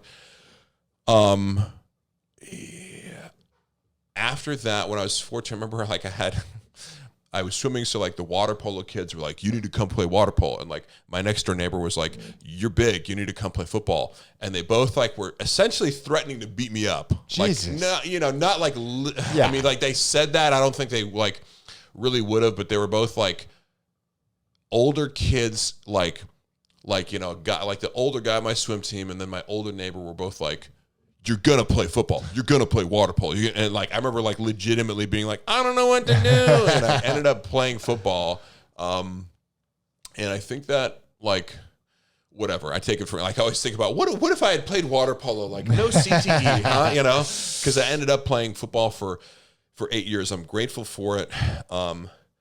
Because it allowed me, I do think you kind of like getting good at football and even having a small amount of accolades, like, becoming like, a team MVP or a first team all league, or, when I was player of the year in Marin County when I was a senior, right? That's cool. Again, nothing to like write home about in the sense of like, I know how good some of these guys are, but it's just, it was like, I hadn't had that experience of being like rewarded for athleticism. And also I did work very hard because I was lifting weights all summer. Like I took it really seriously as far as like preparing and doing what I could. And I just really saw it as like, man, I need to get like bigger and stronger and in shape for football, and some kids would fuck off. And it didn't really compute with me that but you're gonna like go up against people who are trying to kill you, and you're not gonna like prepare for that, So I remember that calculation always made sense to me that like I'm trying to get big and gain weight and do all this stuff and and prepare for that. And it was an interesting thing just to see like, and it does pay off, and you will get some recognition and accolades on commensurate with your level. I'm not like a fucking D1 blue chip prospect, and maybe you kind of need to like whatever. If you like, I had the size to play certain. You're big enough. At some point, you're like, well, I mean, like I was like 6'3", 225 in high school. Wait, say that again. When I was a senior, so I was like 16, 17. I was like 6'3", 225. Holy shit, dude. But again, wait, how big are you now? 6'3", 225. About 10 pounds heavier. Oh my God, dude, you were the holy shit. Yeah, but I'm a lot stronger now. I know how to like really work out and all do. But it was like, I was pretty big for pretty big high school kid. But, when you think about like who were like these blue chip athletes in high school, and I think I was probably naive about like even steroids in high school. Like people. I've always been sort of lean and I in high school I remember people accusing me of being on steroids, and it's like, and I get it because I was sort of big, but you'd see other kids, and I'm like, I'm sure that like high school steroid use in especially for football, even just to be like good at football, you know what I mean? Like just and not even planning on going anywhere, but let alone like. Sure, if you really think you're going to be a D1 athlete, like why wouldn't you? You know what I mean? Sure. To just fucking nobody's testing you. Even when you get to college, nobody's even in like D1 programs. They make it seem like that, but it's really like no. Look, it's impossible. Even if you're like the UFC with like anti-doping and all that, there's just like for every answer, there's a way around it. If you really want to do it, you know what I mean? Of course. Like I think that's like anything in life, right? Yeah, right? yeah. So I think they test you at like the championship levels in D1 or whatever. I don't know what it is, but like it's just wait. And then you talk to guys who are like, I had this coach who was like played at like Colorado State like in the 80s, and it was just like you just go to like you'd be like, oh, you want to get bigger? Go to the team doctor. He's like, what's that? Let me write your prescription for Dianabol. Holy shit. But that's how it was back then. Different time. Yeah. But all I knew is that like I got stronger. It helped me with I started wrestling at some point and had some success with that. I was swimming for the first 2 years, but I kind of had to give it up because it's like, all right, these two things are kind of a mismatch. Yeah. Like spending 3 months doing like long distance, like aerobic, full body. It's just hard to gain weight and like spend, multiple hours. Yeah, but you were like lean then, right? Like I was always, pretty lean, but also with swimming too. To be truly competitive at swimming, you need to be doing it all year round. So that's where like water polo comes in play. It's like if you're in shape from water polo, it transitions right into swimming, and then you're part of a year round team, and like all these things. Just like the best swimmers just have been swimming since they could swim and never stopped swimming. Like Michael Phelps. The Michael Phelps and these kids were like, you're like, oh, this 10-year-old could smoke me. That's like world class. You know what I mean? Where it's just, they're so good because they just never stopped doing it. So it's hard to be like, and I would just rather do like, I was never good at basketball. I don't want to suddenly like, I don't want to go play a pickup game and just like be terrible at it. I don't want to play. I remember like when GoldenEye came out or whatever that. Like we were playing video, like I suck at this video game. You have the console. You're practicing all the time. I don't want to play the thing that I suck at just for you to like say how much I suck. Yeah. So, you just gravitate towards the things that you're better at. Were you skating then too at that 6'3", 225? No. Like, I would like, okay, like somebody had a board. I'd be like, oh, let me try to do a kickflip on it and stuff like that. But again, another thing where it's like, unless you're spending hours, doing this. Of course. I recently bought a skateboard and I want to get back into Let's go. Yeah, because even just I always just think even the basics of like just being able to like board slide or grind or whatever. Yeah, or like, drop in, man. Yeah, it's to me, and it's also something that like can take your focus for hours. Like I remember when I was practicing skateboarding, again, a thing that you can do alone. You can't play football alone. No, you can't. Yeah. But you can always skate alone. So anyway, that's what took me to the point where I'm graduating high school and like, I briefly entertained the idea of like, I'll go walk on at University of Oregon. And it's like, oh God, you're a fucking idiot. Like, I'm not saying I couldn't have, like, of course, part of your brain's like, yeah, if I work hard, I could be Rudy and Yeah. But they're just not, you know what I mean? It's like there's just, nobody gives a shit about you. So I ended up going to a smaller school where the coaches actually recruited me and wanted me to play. And I think that was a good call because what you find at like the D3 level, I went to Pomona College, and it's kind of like a lot of kids like me, it's like, oh, you're first team all league. But you know, no, you're not big enough, or something's off, or you just like valued your education more, where you didn't want to like go follow this D1 pipe dream, you know, like you're not that good. But still a high level of competition, you know, get a bunch of like varsity starters who are like good enough to even entertain the idea of playing at a higher level. It's a good level of competition. And also it's not like these, like, you know, when you go to a D1 school, it's like you're there to play football, and your counselors are going to, like, they know the fucking drill. They're going to load you up with these shitty classes, whether you like it or not. You can't, like, so on ours, like, I know a bunch of doctors and lawyers and people who, like, from even the college football team, because that had to take priority. You could take a lab and like your coach can't really say anything, but a D1, you know, they own you. No, that's all they. Yeah. It brings the school in so much money too. Like It's just, it is an industry, and you know, at the D3 level, football is just like any other sport. You know, it's like women's soccer or whatever. You know, it's just like you know, it's just like it's an extracurricular activity. Yeah. It does take up a lot of your time, but they just don't own you in the same way. And I say I'm fortunate to have made that choice, because then I got to go to a really good school, be around smart kids, and then get into theater, like, which even going to another bigger school, like if you go to USC, it's kind of like you have to like apply to the theater. You know, I could just I just signed up for an acting class, and then that went well, and I auditioned for a play, and I got the lead, and you know, like it just kind of grew from there. Of like, wait, that's how that happened? That's how that happened. Was I go and I'm like. Had you ever acted before? I mean, no, I just always had the instinct of like, you know what I would do is, I always loved doing like characters and improvising voices and stuff like that. I think that's kind of like the classic like theater kid answer. Like I was always entertaining people, you know, but like it's true though. Yeah, there is something to there where you're like, I know, like, you know, I wasn't necessarily looking for attention all the time. to go back to the theme of like people like, you like attention. I'm like, no, I know what to do with it or whatever. Or like, you know, it's a product of your environment though, dude. That's come on. Right. Even just the instinct to crack jokes. It's like, that's what it is too, about when you're around comedians as well. And a lot of my friends are stand-up comedians.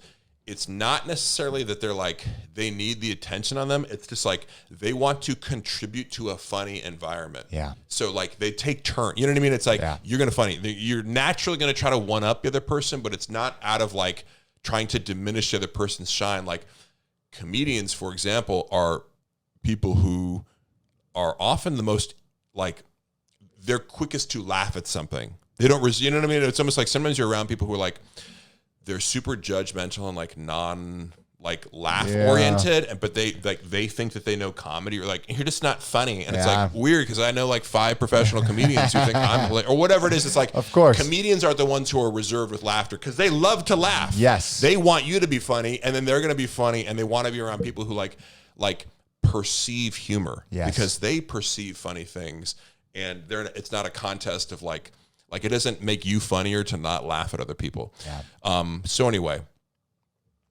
you know, the stereotype of theater kids is sort of more annoying, but like, you know, you get some theater kid vibes from actors sometimes. But I will say this, you do meet people like me who are like, oh, as an athlete, I got into this and whatever. And I met so many great actors in LA. Many of my great friends are actors, and, you know, it's people who are perceptive. I think you know, to be a good actor, it's like, you have to actually be a student of, you know, human behavior, and kind of capable of self-reflection, and, you know, even being able to see yourself on camera and like, you know, reflect on like, am I recreating, you know, a believable emotional aesthetic from what I'm doing? Absolutely. Yeah.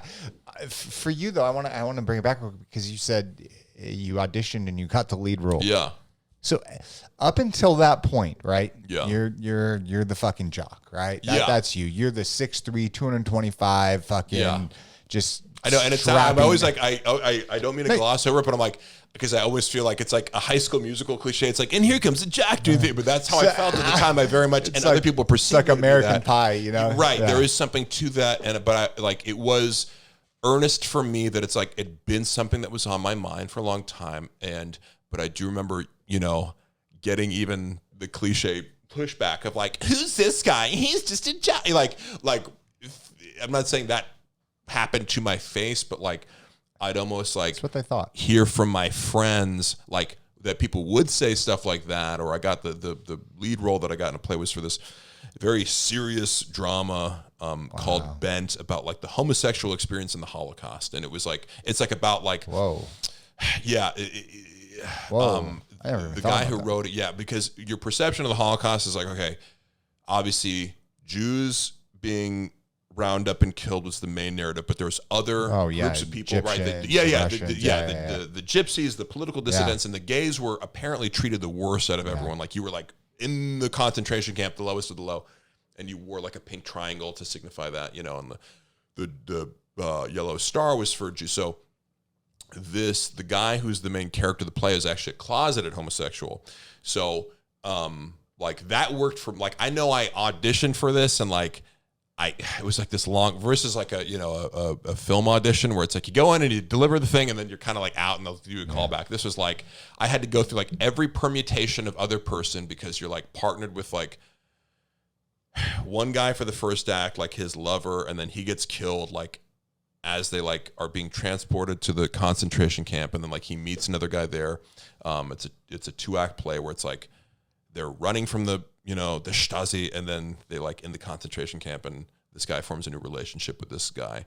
But he like finagles his way. His whole like part of his character is he's like, sort of a con artist, and he's like living this like life as a straight man. So it almost worked that I didn't seem gay. There's other kids in the theater department who are like auditioning for like this lead role, but it's like you're gay, and it's harder for you to act straight than it is for me. Like you want to be a little bit jockey and like a little bit like I buy this guy as straight so that it sets up everything that he's coming to terms with his own self by the end of the play. So, but it was like it's this very serious dark play. Wow. And, Sir Ian McKellen was the first person to do that role in the London Royal Theatre, and then on Broadway it premiered. And I would just say that to be like, this is a very serious and well written too. Like, and so it was kind of cool to get that as the first, like, it just happened to be the first play that I could audition for after like I'd felt comfortable enough, like taking like, my beginning and intermediate acting classes, that I could audition for this. Auditioned for the role, felt like, the director saw me with like every other like he made me read with like every other person. It was like a multi-hour audition where it's like I'm doing these scenes like 50 times, and then I remember I got the role and they post the notice on the wall, whatever, a certain day. It like goes up and it's like Mark is Max and this and this. And a friend of mine like was reporting like that other, because I wasn't there when they posted it. Because I had class or something, and like, things like that were like Mark's, like what, like, but he's gonna play a gay guy, but he's like homophobic, and like my friend was even like, how do you know he's homophobic? And they're like, well, I don't know that. It's like, well, then don't say, yes. But of course you're gonna have people projecting onto because like, he's a football player. Aren't all football players homophobic? So really cool experience to be able to do that, to like jump into something serious and have a really intense director who was really intent on making this like a very good product. And I saw that it was like, oh man, like, you're doing, if a play is going up in 8 weeks, like you are doing 6 days a week, 3 hours a day, maybe more, just as intense as football, as big of a time commitment as football. And even more so because with football, you kind of like, you go to like meetings first, like there's more of a, the highest intensity part of it is like scrimmaging at the end of practice, but that's only like 30 minutes. Jeez. You have stretching, you have meetings, you have like individual, like, or the position warm-ups. There's all these things that kind of like, you're going through the motions to get to this thing. And with a play, it was like the minute you're like rehearsing the minute you walk in. You know what I mean? It's like, hey, Mark, it's 3:02. Like, get on stage and start acting. There's no like group, like even like like like you do that for an acting class. But I realized, like, oh shit, this like we got to, because you got to get something up at the end of the day. So it has this kind of more professional feel. I really feel like I learned a lot from that because the expectations were just raised, and like these other people that I was with, I mean, you got to learn everything, like stage left, stage right, upstage. Like I was like, what? Like I didn't even know all this stuff, but I did believe in myself. I did believe that like I earned the role, so that helped. Like because even if other people don't, you're like, hey, I earned this. I don't like. It's not like my fucking like dad donated money for me to like, get this role. I didn't have any hangups about it, which I think helps you be immune to people like doubting you. But I know. I put in the work, nailed the performance, even got feedback from like, you'd have like kids you kind of knew like, oh yeah, like the gay stage manager or whatever. Yeah. Who was just not like every gay person would have a problem with me, by the way. It would just be like, you could tell certain people just had that stank face towards you. And I remember this guy like came up to me drunk at like the cast, rap party. He was like, don't tell anyone this, but like, don't tell anyone I said this, but you're really good. But I didn't say that. What? And you're like, there's this admission of like, you were good, but it's like, oh, shut up. Oh, but don't tell anyone I said that. It's like, oh, because you like couldn't admit that you had some sort of false pretense about me and that it was wrong. But I do think for many people, that's like whatever you want to do. You don't have to be the straight jock doing a gay play to have like somebody doubt you. Yeah. You're going to be doubted everywhere, of course. Multiple times throughout your life. And it does help if you can ground yourself with some sort of, belief in at least your ability to like work as hard as you can. And I think that like, to always tie things to like exercise. It's like, if you can get up and like do 100 burpees, it does kind of like, it kind of gives you this little like penny of self-confidence. Fuck yes, it does. That like you're putting in this bank of like, I woke up and I pictured myself doing this and I did it to the best of my ability and nobody can take that away from me. Bro, I 110% agree with you. I just to kind of bring respect working out, right? It's like, I remember when I first started working out, I could barely do one fucking pull-up, right? Yeah. Now I can do 15 pull-ups like no fucking problem, right? Probably do like 20, 25. Yeah. But for sure, 15 doesn't matter. Like, and that feels good. Nobody can take that away from me. Nobody can argue about it. Nobody can be like, well, my perspective is you can't do any pull-ups. You're like, cool, I'll do them right now. Exactly. And you can watch. And I think it's an interesting topic because like in the manosphere, right, where you're talking about like, so much of masculinity and the advice that people give to like be more successful with women or business or whatever. It's always like, be more confident. Yep. Right. That's the adage, but break that down one level. And where do you get confidence from? Where do you get self-confidence from? And often that is like doing the work to build up some sort of competence or skill or whatever, like to be able to do something. Like I'm not a confident chef because like, I don't know what the fuck I'm doing, but I'm like cooking bullshit confident. It's like, I don't know what the ingredients are, but I'm just confident. It's because you like have done this for whatever 1,000 hours and, you've seen so many people say that your food's amazing that like you just believe it and you've tasted it. More importantly, you know that it's good. And so nobody can, that kind of confidence where it's like, and as an adult too, because my online persona now is like, I love to, make this joke about haters will say, it's like, the reason it's funny to me is because like now I'm actually immune to haters. Like you couldn't necessarily convince me or not even, you couldn't necessarily, nobody can convince me of certain things anymore. Like you can't tell me that I suck at acting anymore. You can't tell me that I'm not funny or like, there's certain things where it's like, even you can come on and tell me I'm the ugliest person you've ever met and whatever. And it's like, it might be the case that people think I'm ugly or have something to say about my physical appearance, but you look in the mirror and you're like, I'm fucking handsome. Well, that's part of it. And then the other part is like, well, I don't actually need you to think that I'm any, like if that's what you genuinely think, I'm actually okay with that because, I have enough, whatever, I've heard enough people disagreeing with you and saying the opposite. And I like the way that I look genuinely, that's what it comes down that's really to, what it is, the most important part.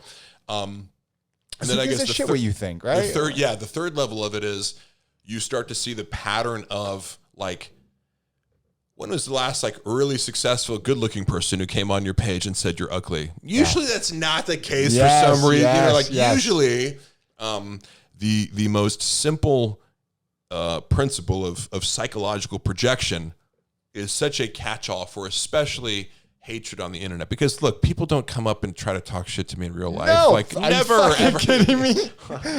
Yeah, and not like I walk around like I'm gonna beat people up. But like it's just like but it does. Dude, your just, arms are the size of my goddamn face. Right, like, and I think also just people in general just aren't that rude. You know. Yes. Now I think Facts. if you're an attractive woman, like I think you are gonna have guys like constantly just like throwing shit at you and trying to be like rude to get your attention or whatever. It's just I know that like. Yeah, you know, the benefit of being a large male is like, I don't really get bothered on a daily basis, but people will occasionally come to me, you know, and try to get that whatever attention or take me down a peg online. And it just, when you reframe it as like, like, I wonder what's going on in your head that's making you say that you scrolled down, you know, through 6 months of posts to tell me, you know, I look stupid in this picture or whatever. It's so weird because people online, right? Yeah. How they act online is not how they act in real life. Yeah. 99.9% of people that, just in general, right, that say the negative bullshit, they would never say that. Yeah. Never say that, right? Yeah. You know, but for me, I don't know, because I get negative shit spewed on like my YouTube and shit like that. Yeah, right. Like, and YouTube, you always like, because even more so Instagram, like, more people have their real photos and they use it. Like there's less, when people talk shit on YouTube, it's like you've got no avatar, no subscribers, no videos. You've just got nothing. Truly anonymous. Whereas that can happen on Instagram where it's just like J7042, no avatar, and they're just talking shit to you and you kind of immediately dismiss it. But like, yes, YouTube's more male dominated. Yeah. Let's be honest, guys, talk more random shit online and want to tear everybody down. And it's always just some dude who like, and now you can like click and see like their last comments on this channel. It's like, oh, weird. It seems like you like to just like talk shit online. It's like a hobby.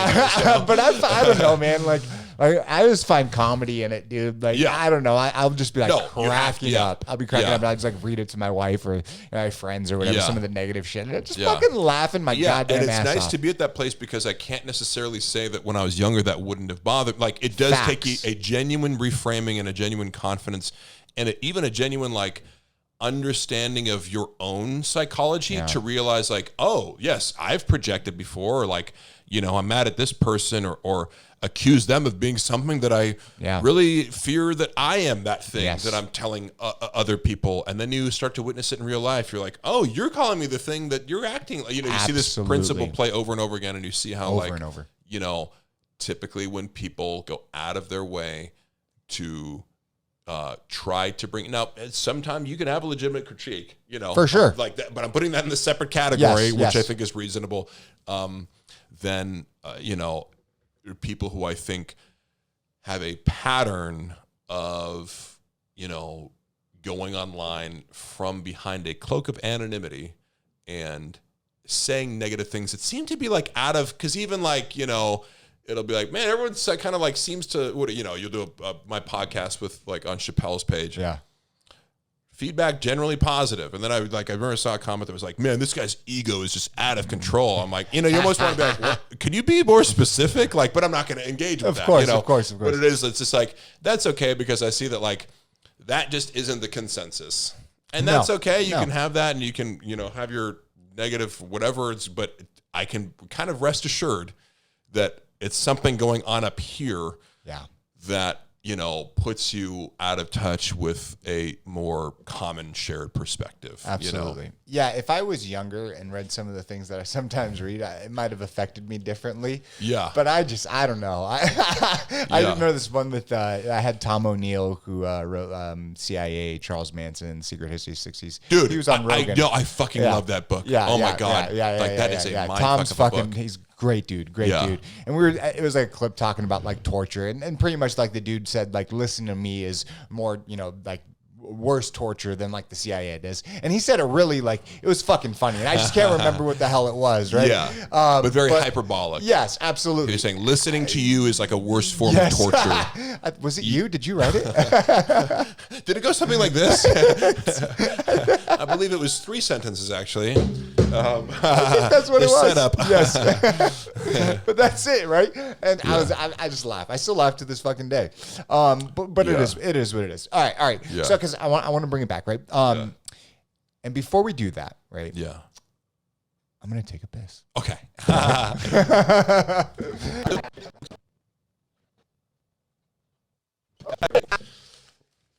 And we're back, ladies and gentlemen. Yeah. And that piss was fucking fantastic. Too bad you can't hear me because you ain't got no fucking headphones on, but you've been doing great. You've been doing great. Yeah. All right. So I wanted to bring it back to that moment. All right. Do you remember the moment, the first time you stood on stage after rehearsing and rehearsing? Yeah. And performed? Was your family there? They must have been, but we did a dress rehearsal before that, and I think there was a similar feeling of like accomplishment of like, you know, there was like a small audience and like getting through it and whatever. But yes, like in front of a packed house.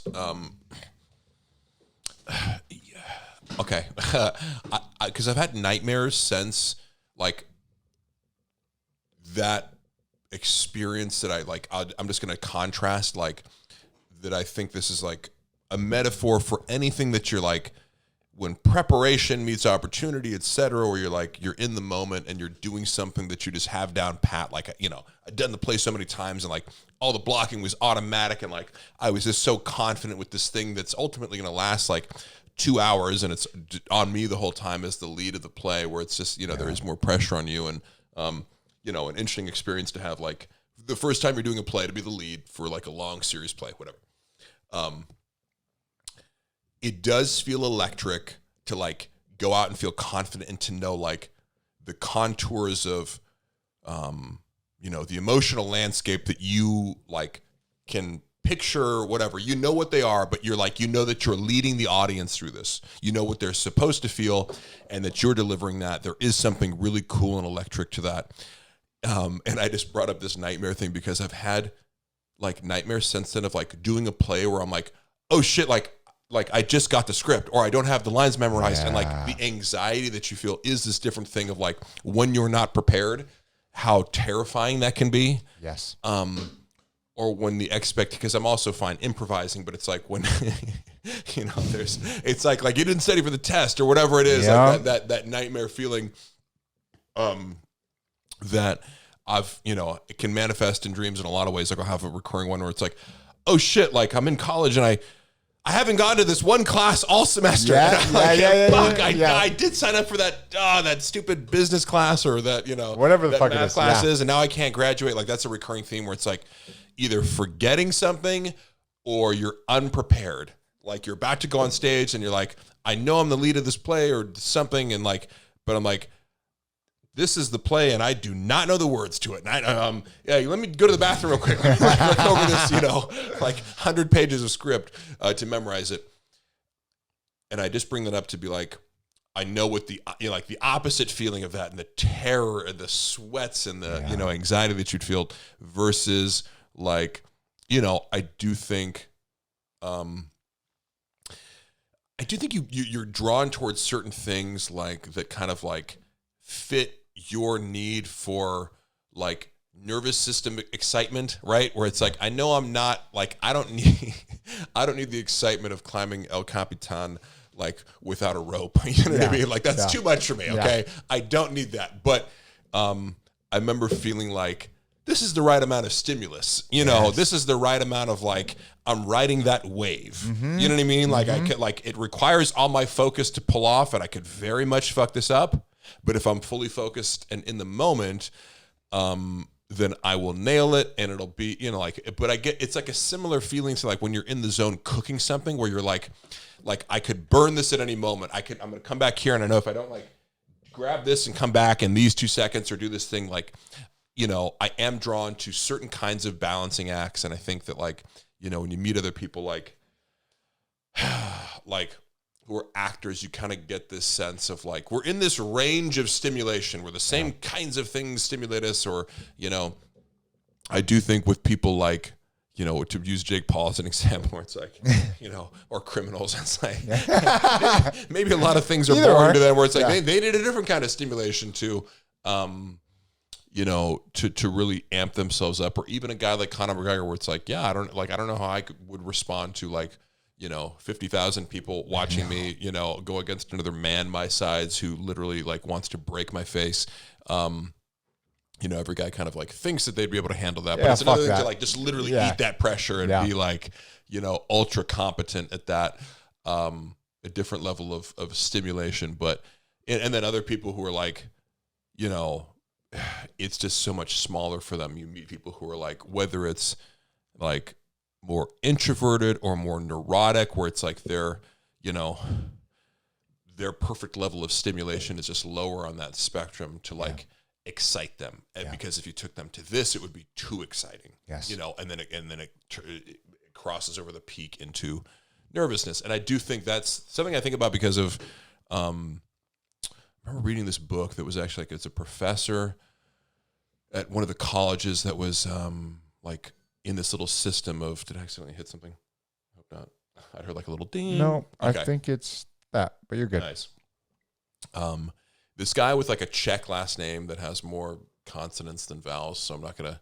It's like Mihail something, Okay. CXZ. It's Elon Musk kid. Yeah, he wrote this book on happiness. It's called Flow, and that's more of a mainstream term now. I don't think it was so much like when he. Well, that movie Soul. Wait, what? Yeah, never mind. Oh, okay. Another Disney movie, dude. And like he was doing research on the flow state. Yes. And that's like essentially, describing this, like when people describe when they're happy, right? They're really describing a flow state, because we think of it as like this destination that you arrive at, like, oh, if I just get enough money and bang enough chicks, I'm going to be happy. Nope. Yeah. And you can be completely miserable doing all those things. Yes, right? You can. But if you have something that you like doing that has a few key components, like surfing, the surfing analogy is like, it's something that requires your full focus, like, or something's going to happen, like you're going to fall off the wave. But you can get back up, and to be like good at it, you have to be completely in the moment where you can't like be thinking too far ahead and you can't be dwelling in the past. You have to be in the moment. Yeah. And so like, you hear that a lot, but like, what does that mean? And it means you actually like, you'll get a feedback of like, if you're not in the moment, you're going to fall off the surfboard or fall down somehow.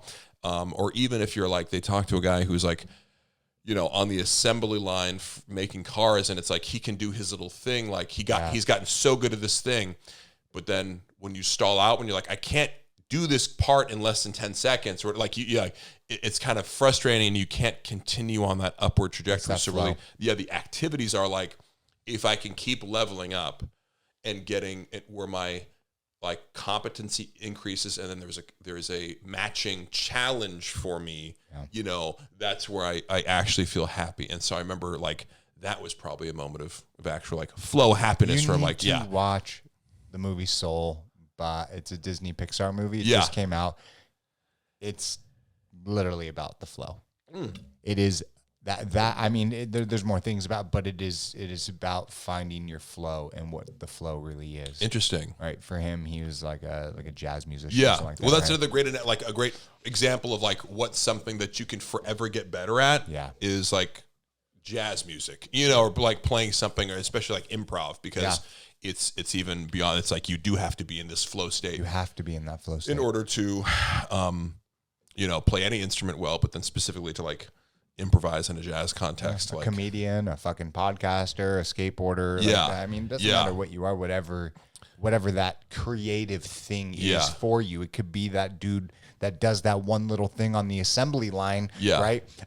If that's his creative whatever, right? And that's his flow. That's his fucking flow, man. Yeah. Your flow is different than my flow, and my flow is different than your flow, right? Yeah. So I can't say what that is, but life is so finite. It is so fucking fast. And it is so important that we find that, whatever the fuck it is, man. Yeah, right. I would consider that foundational. And that's like, for example, like when you're at a job and you're like checking the clock all the time, it's like, you're not in flow. Because you'll be, if you're doing something that truly absorbs all of your attention, you won't be conscious of time, and it'll distort time. Like more time will pass. You're like, oh shit, that felt like this, rather than like, oh my God, like don't look at the clock, don't look at the clock. Like during school, or all these times that everybody can think of, or like when you're doing something where you are underwhelmed, yes, you know, it's going to feel like time is stretching out forever. And then when you're overwhelmed, you feel like I don't have enough time to get the thing done. And it's really stressful, and that's super uncomfortable. And what's in the middle of those things between, understimulated and overstimulated is flow. The perfect level of, flow state. It's so important. I can only just talk about my life as like my whole life until I got into the industry I am now, and then like podcasts and other creative outlets. But I always was staring at that clock, right? I was always staring at that clock, right? Yeah. It just fucking, working on Magic Mountain back in the day, or flipping pizzas, or working at Nordstrom's, whatever the fuck it was, right? Yeah. And that's a miserable feeling, man. Yeah. The day goes so slow, and it's just, it's not gratifying, right? Yeah. And whenever you are, and I know everyone's not able to, get to that, right? But for the people that are, if you can, and if you're listening and you're not there, you need to be able to find whatever the fuck it is in your life that is going to give you that sense of time. Just, it's like this space-time continuum. Everything just fucking warps together, right? And it's a beautiful thing, the thought of doing what you enjoy every single day and making a living off of it. Yeah. That's a beautiful thing. Yeah. You don't need to be a fucking multimillionaire. Just be whatever it is, just to find something that you enjoy enough where time stands still, and you can make a decent living at it, man. Yeah. And that could be that dude that's fucking tightening that one wrench, Yeah. Some weird places where I find flow and I never knew. Washing dishes. Right. Yeah. I oddly enjoy that too, but it's like, not all the time. But but there's something to it, because I think of like the household tasks you kind of divvy up. Yeah. Like, I'd rather do this than that. Like I'd rather wash a dish than vacuum, for instance. Yeah. Oh my God. Because vacuum is a little bit harder to like tell, because it's just like the dirt's too small versus like I know when the dish is clean. You know what I mean? I know. It's just like I just like. There's a nice like. There is this like satisfaction water afterwards. There is something to that where I know like that's one of the things that I won't procrastinate on.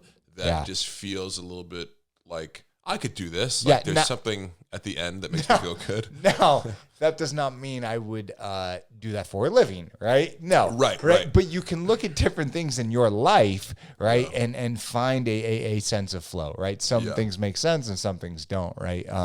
But like even like when I'm sanding, right? Like I'm fucking making something, right? It's just like I get into this fucking flow.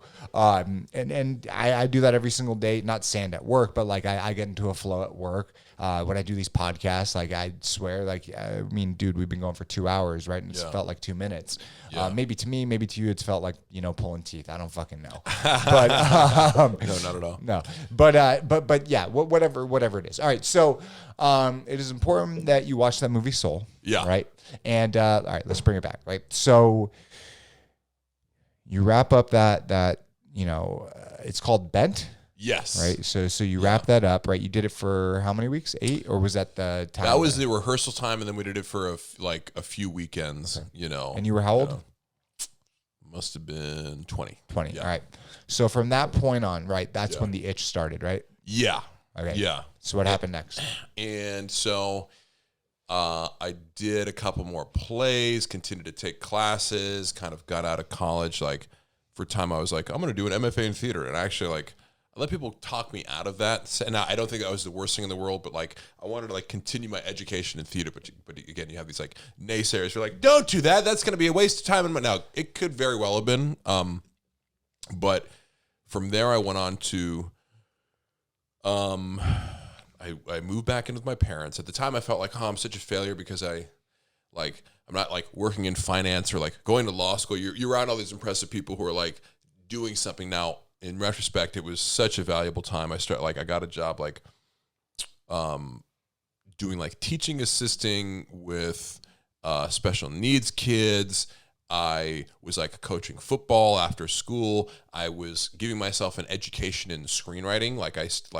Me and a friend had this idea for a script that was like based on this crazy story that happened to me in high school, which is I'll briefly go into, which is because sometimes I forget about it. I'm like, holy shit, like this is such a wild story. All right, let's hear it. This dude, like this, it wasn't the head wrestling coach, but he was like somebody who like one of the wrestlers like met and brought in this guy. His name was Joe, according to him. You know, you'll find out this like this maybe his name wasn't Joe. I don't fucking know. But he was like this super charismatic dude who was like running the strength and conditioning. And like before I knew him, his reputation preceded him. Like, oh, Coach Joe. Like Coach Joe did this. Like, you hear these wild rumors about him where you're like, as a kid, like in retrospect, I'm like, that's the stupidest fucking, like, why would I believe that he was part of some like, you know, government testing program that like, you know, looked for like weird combinations of athletes. And he was like claimed to be like a New Jersey state wrestling champion and was also like an Olympic alternate in the 1500 meter, you know, run. And notice like, these are all really specific details that like he would tell kids. And I'm like, why do I know this? Because it was so like weirdly specific, you know, that like, I think that's what people who are like pathological liars like end up doing well is like they lie about things that it's hard to call them on, but like he was this adult figure, must have been in his 40s, who like built up this mystique, and he did know enough about lifting like and working out but it's like looking back I'm like, yeah, I could have fucking like the exercises he was doing. He was mostly just like sadistic with kids and would push us really hard. He was a teacher or just a trainer? He was like, no, because, you know, you have to go through background checks to like be a teacher. But basically this guy like came in and like conned a whole school into thinking he had cancer. Meanwhile, he was like as big as, not like as big as me, but he was like 6'2", like built, you know, could like rep 225 on bench easily. And like, but you're going like, oh, well, he never said like to us, like directly or like to me, like I never heard him say I have cancer, but like, with kids, like you plant a rumor and then it's like that's going to spread. And all of a sudden, like I knew he had cancer because other kids told me that. So, but wait, why was he at your school? I'm so confused. Right. Well, that's so because like he like met one of the wrestlers like at a gym, and the guy like he told him, this guy Kave, I have cancer. And they were like workout buddies, and he told him on some like double date. And in retrospect, you're just like, what was he doing hanging out with the high school kid in the first place? On a double date. Like, but he like, this is again, like what sociopaths do. He weaseled his way into a situation where he could have influence over people. And even just like, you know, as a narcissistic sociopath, he had an audience, like, cause all these kids revered him, and he had a lot of like, kind of mystery-based charisma of like, who is this guy? And he just seemed to like always know the right thing to say. And one of the things I remember was like, you know, when I started training with the wrestling team, it was like after he'd already been with them for a season, and they like did really well, that like they were historically shitty, and then they like won the pennant, and like so like that added to his mystique of like, oh, it's because of coach. Like he wasn't even the head coach, but he was like, you can bring any Joe Schmo on as an assistant coach. They don't have to go through the typical like background, and it's just like you're just an adult who shows up to work. Did he get paid? I don't think so. You know, but like I remember being an assistant coach. It's like you get like a $1,500 stipend or whatever. You're just kind of doing it out of the goodness of your heart anyway. But it's like if you want kids to look up to you, it's a great position, isn't it? You know, and you're a fucking creep. That's so fucking. But there was this absolute mystique about him, and then like so my junior year, when I was a sophomore, he was the wrestling coach. And then like my junior, he was he like did the conditioning and was like an assistant coach for this, you know, legendary season where they turned it all around. And then like the football players were like, dude, we need this guy to like help us with strength and conditioning. He came on and like, he kicked their ass with strength and conditioning to the point where you're like, okay, we actually suck as a football team. Maybe instead of spending 40 minutes every practice, like doing these hard ass conditioning workouts, we just need to like practice more football. You know what I mean? Where I'm like, like I got in incredible shape, and he would push us super hard and just kind of be this like militant, like drill sergeant kind of like. Looking back at it, it was almost like every workout was like he was in this like movie where it's like, we're starting over, like, you know, Bobby's feet touch the ground, like we're, you know, like he didn't like we're starting, you know, like, but the way that he was able to hype us up and just get us to follow whatever he said was an incredible study in charisma. Wow. You know. And he just, with this mystique of like, he's dying and he's still here with us. And like we're making all like he would never say like he just like vaguely hinted it and we would feel so much with our heads. Your kid, right? This all came to a head like before the very last fucking like football game. Like I remember we were like practicing on the field and we're like huddling up, like doing like the final like coach's speech to us like on Friday before the game's on Saturday. And like the wrestling season had started and like the wrestling room was like within like, you know, the eye line of the football field. And we kind of like see like there's some sort of like drama. Like we couldn't hear what was going on, but it looked like Joe and the head coach were like in this argument with each other. And like shit was going down. And like 10 minutes, like you're kind of like, we're like listening to the coach. You're like they're like yelling at each other. Like, but you know, it's like from 60 feet away, you don't know what's going on.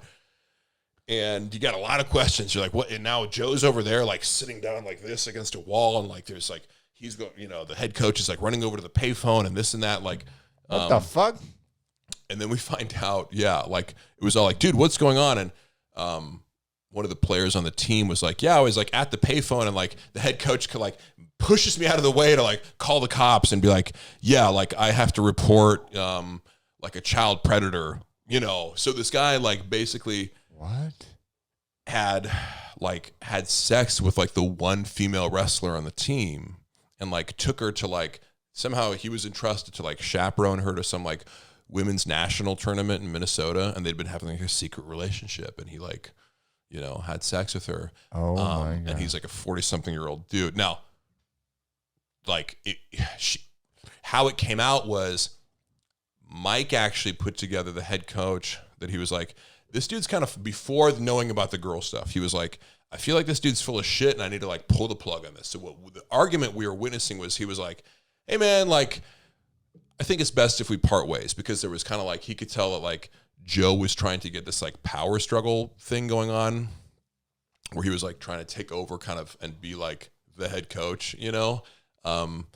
And obviously it's not too hard to imagine that he could probably be sort of Machiavellian about it and like trying to like turn individuals against him. And it all sounds very dramatic, but like this was, you know, like if because to every person, he kind of like, he would pull you aside and be like, make you feel like you had a special connection. Like, Mark, the way you did this during practice, you're like, cool. Now I believe everything this guy says because he made me feel special. So like, you know, you give them that little like shot of like adult approval. Yep. And if you're charismatic enough, it's like, it's going to be way better than any teacher that you're right? Of course. And so Mike was starting to put together basically that he was lying about having cancer, right? And it never made sense to me until I read this book, The Sociopath Next Door, which is like about how sociopaths operate and that their biggest weapon is sympathy. I'm like, oh, right. Like, you can't question somebody who has cancer. No. You know, you can't say anything to them. No. And so he would like claim to be like, oh, I missed practice because I had like chemo or something. Like in retrospect, you're like, but he had these bushy ass eyebrows, but he like shaved his head. You know, like none of it made sense. He didn't look like it was undergoing chemo. It's ridiculous.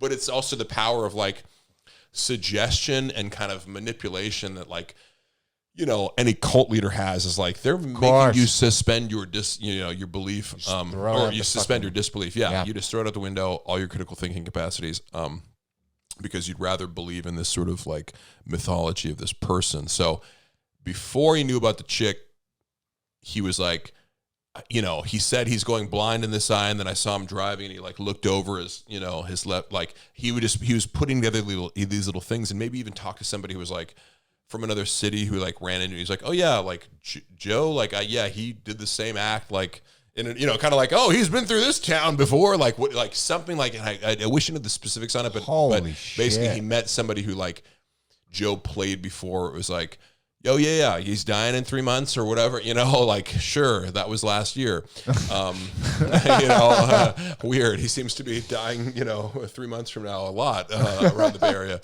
and so he cut it off with Joe from that, and then he then told the wrestling team, who was like, they were having like their first practice as the football season was ending.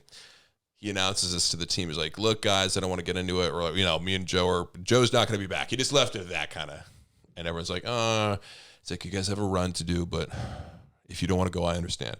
Like everybody goes on the run, and then he notices this girl, like kind of like starting to go on the run, and then she like collapses in the grass, and he goes up to her and he's like, hey, you know, like, are you okay? Like, I know it's tough that Joe's not going to be back. And she keeps crying and he's kind of like, what, are you okay? And she's like, we were in love, you know, like kind of giving it. He's like, oh my fucking God. Like what, you know? So that was just this crazy story about like that. We took this, like, at first I was like, I need to do a literal translation of this, you know, but then you kind of just like, you realize like so much good drama. It's like, it's almost like that's another medium. You could write about it like as a novel, but doing it as a movie, it's just like, makes more sense. It's, well, like you have to change things about it. You know what I mean? So I use that nugget of like a dark mentorship and like sexual assault to inform this. And I teamed up with a guy who was in film school who really wanted to direct a feature film. And we wrote it together. It's called Perfect Sport. You can look it up on Netflix. Or was on Netflix. I don't think it is anymore. But you can check out the trailer like online. And, you know, it actually turned up like it won several film festival awards and stuff like that. Wait a minute, you filmed it? We made it, yeah, in 2000, you know, official release date. You can bring it up if you want. Hold on, wait a minute. Perfect Sport on YouTube. Hold on, let me pull this up. Let's check this shit out. All right, wait, it's called Perfect Sport? Perfect Sport, yeah. And you're in it? No, I wrote the script, and I'm just saying, like, after college, I was doing, like, taking improv classes, doing stand-up comedy classes, and like teaching myself screenwriting by reading a bunch of scripts, watching a bunch of movies, and kind of like taking classes in that regard. And I consider that just kind of like my education in like entertainment after college was like a lot of, you know. What?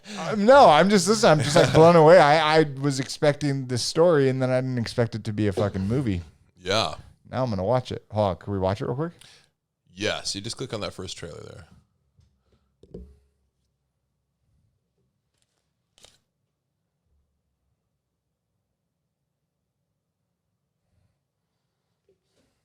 What the fuck happened?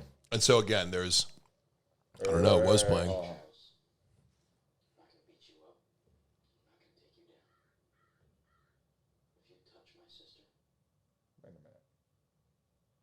Hold on.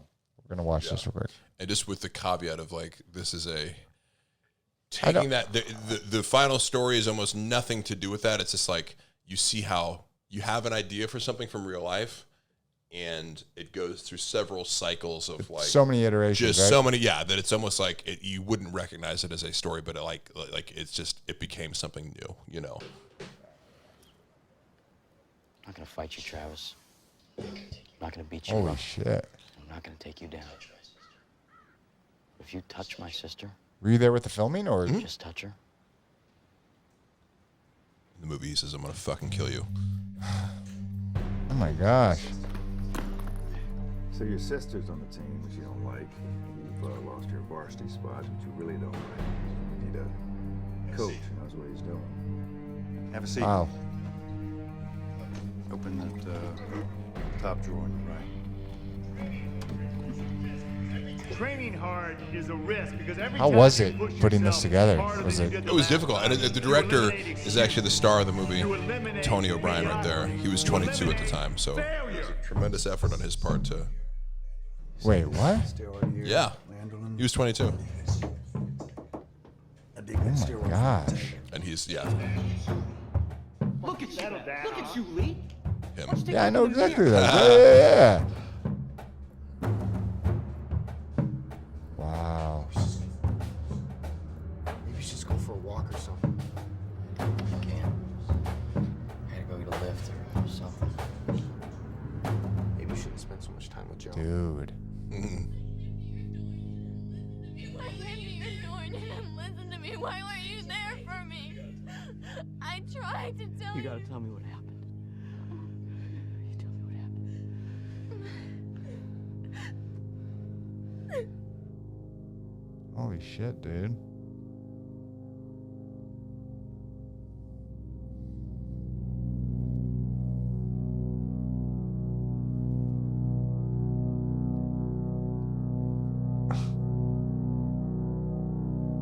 This looks like it's a good movie, man. I thought it was pretty good. Like, especially all things considered, like it's hard to not look at it and be like, oh, I would have done this and that differently, you know. 15 years later or whatever. But how long ago was that filmed? it was filmed in 2007, I believe. And that was... Yeah, it must have been, yeah. What was that experience like? You know, let me ask this first, right? What the fuck happened? What was the end result? Like it with the dude. Oh yeah, he went to jail because there was a trial. Like it's like, you know, you call the police, and so we're back in the football field going, what the fuck's happening? And seeing like all of a sudden the cops are showing up and arresting him, and then like a few days later, like I remember the principal had to come and be like, so Coach Joe will no longer be with any of you, and he did not have cancer. Like he like had to do like a like kind of like a clear the air thing. And what's funny is because I think you see, you know, some parallels with like Trump, where it's like people still don't believe that he like lost the election. It's like there were teachers and coaches who were like, no, Coach Joe didn't do that. It's like, no, we have like the girl, like, you know, like, but there were like that you could, and you know, it's fucked up. Our game was the next day, our final game. Yeah.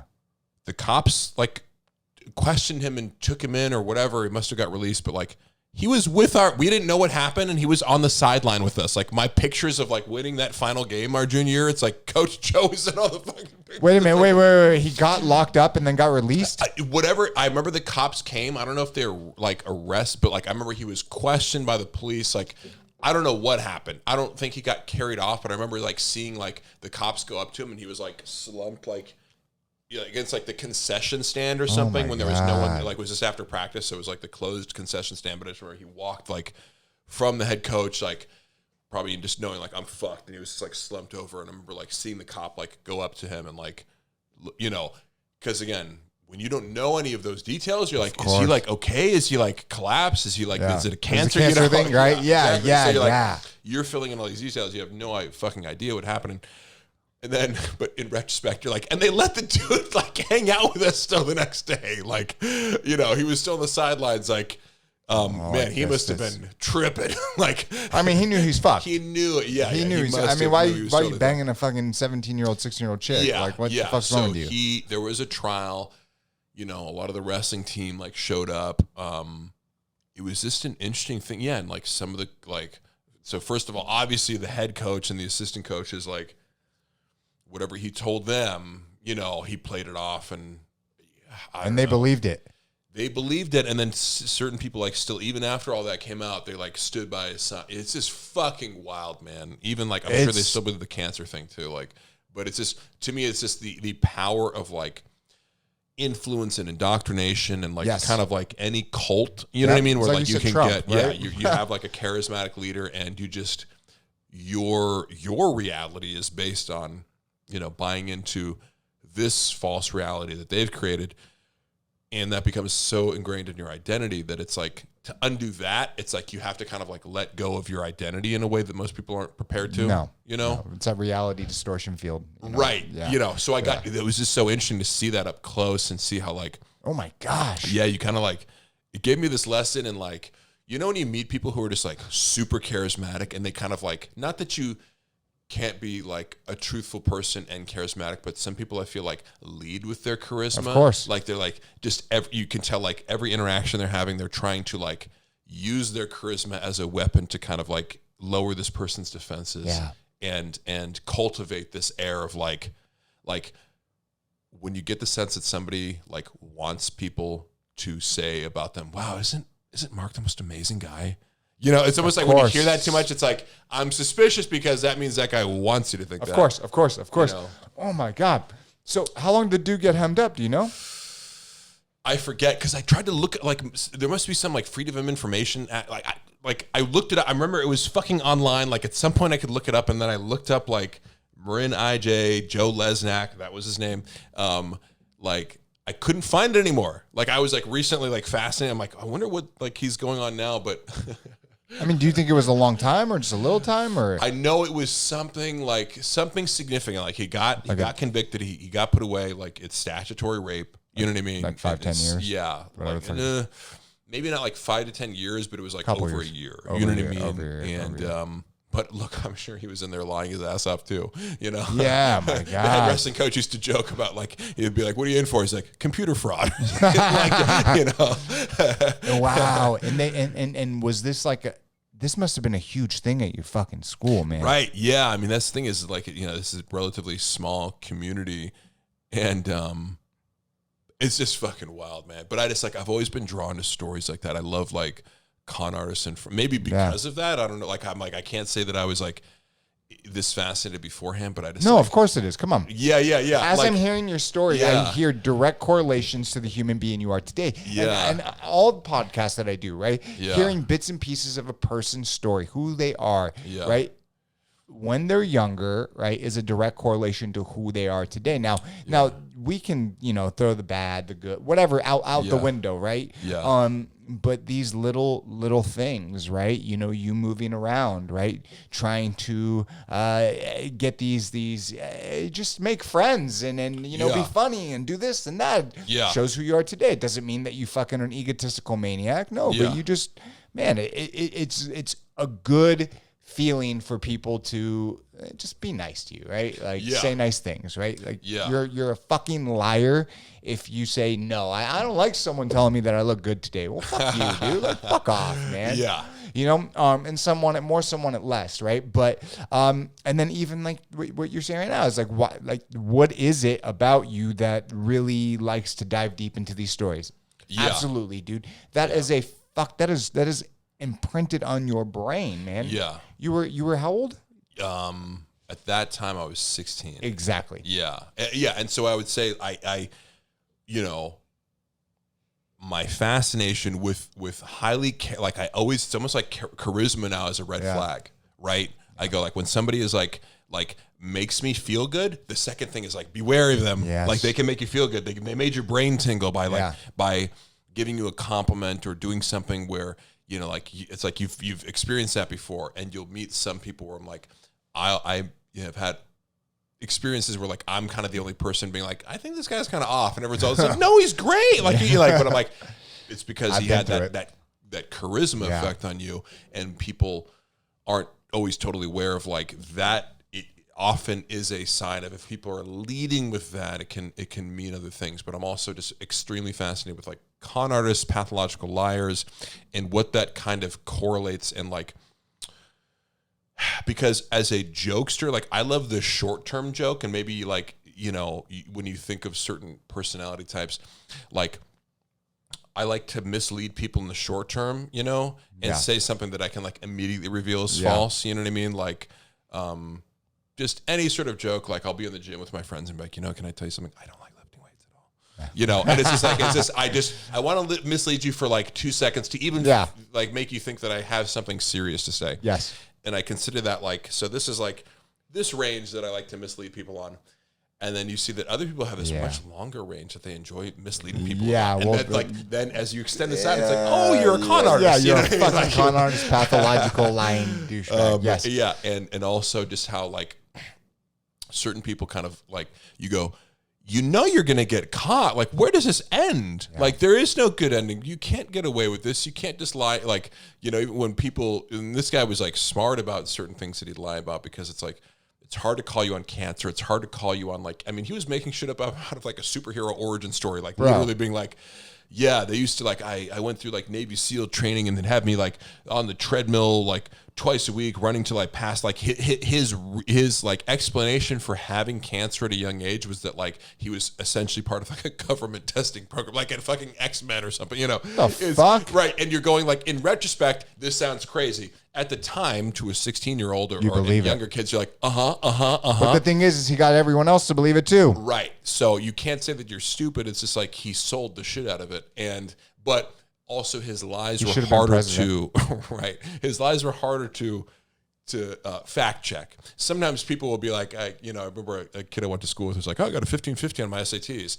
And you're like, oh, cool. Like, show me the paper. It's like, I benched 400 pounds. Cool. Do it for us. Like, some kids will lie about that. And it's like, it's a lie where you're like, you're going to get caught. Like, is there like an excitement to that? So I'm always psychologically fascinated by like, what is it that you're chasing? Is it validation? Is it a rush to feel like you're being transgressive transgressive and seeing like, can I get away with this? And like, is there, but because people who do it once, it's never just one lie. No, right? dude. No, bro. My whole entire life, not my whole entire life, but like growing up, I was a pathological liar.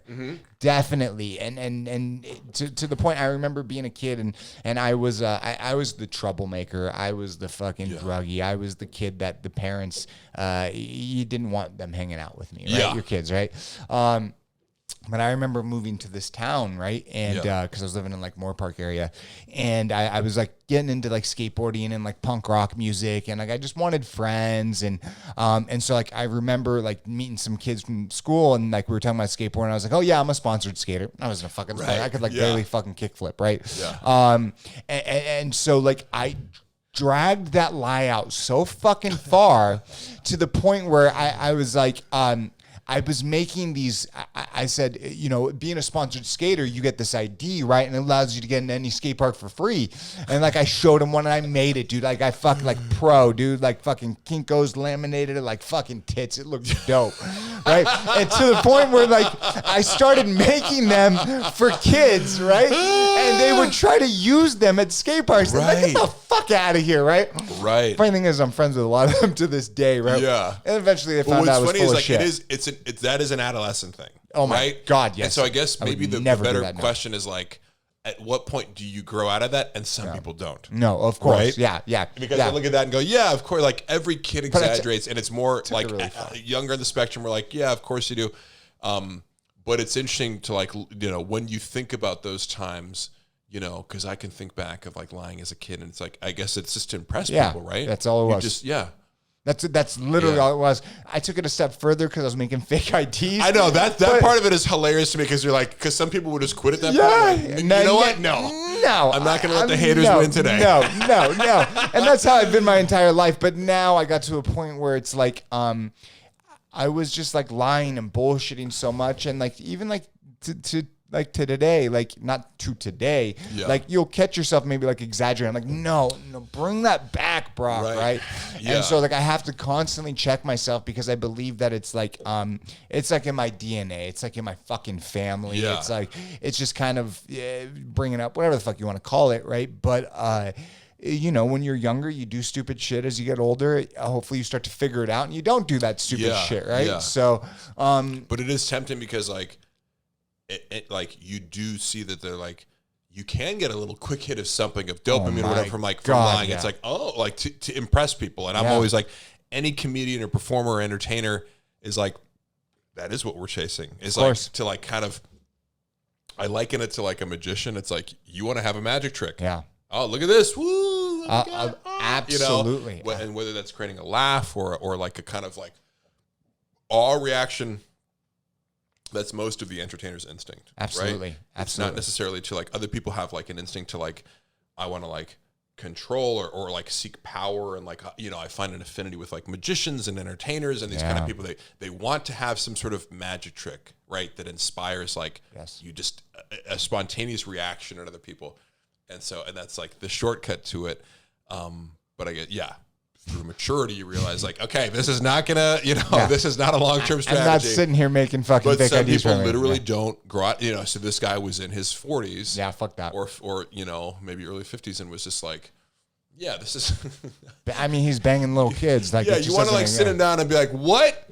Like, what is the long play here? Like, what is like, that's something I can't wrap my head around. Yeah. Is like, you got these 40, 50-year-olds that are like wanting to bang like these 15 and 16-year-olds. And it's like, first off, the legal age is 18, right? Like, if that's really what you want to do, like, why not bang like an 18 or 19-year-old? Yeah, and she was 17 at the time, and it was like he wasn't a bad-looking dude. He was like 6'2", muscular, like relatively good-looking. It's like, what, so, but again, speaking of like, what's this, the psychology of a sociopath, this power differential, I think is a big thing, and just like needing to be influential, like hyper influential in a group, and kind of like they must be getting off to like the sway that they have over people, like a classic, like a cult leader mentality. It's just they can't go anywhere and not want to like just have some sort of disproportionate influence over a group of people. You know, that's in their DNA. You know? That is in their DNA. Well, and it can manifest in healthy and unhealthy ways. You know what I mean? Like all that same archetype. It's like as an entertainer, it's like I could do like unhealthy things for attention and to impress people, or I could find a positive out. And I just feel like, you know, with people who kind of want to be like leaders, it's like, you know, maybe you could be a teacher or something and like have a group, a flock of people, or a pastor or something, you know, whatever it is, or you could or pretend you have cancer and fuck kids, you know. I'm sorry. And that's where we went. Okay. Just real quick. So, you go through that entire experience. Obviously, that was younger, right? Yeah. So as you're older, you make this movie, you do all of that. Yeah. What happens? Like, what finally makes you move to Los Angeles?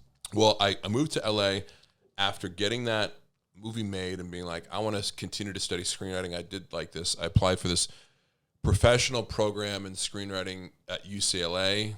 I moved down. I started substitute teaching here, continued to screenwrite, and just kind of realized, like, you know, and I wrote some more scripts and, you know, had some shorts produced and had some other stuff made. Like, I liked working with directors and people who were kind of like, I actually want to get this made. I was less interested or motivated by like selling the big spec script. And maybe I will get back to that at some point, but I still consider it like a skill that I have, like to be able to screenwrite.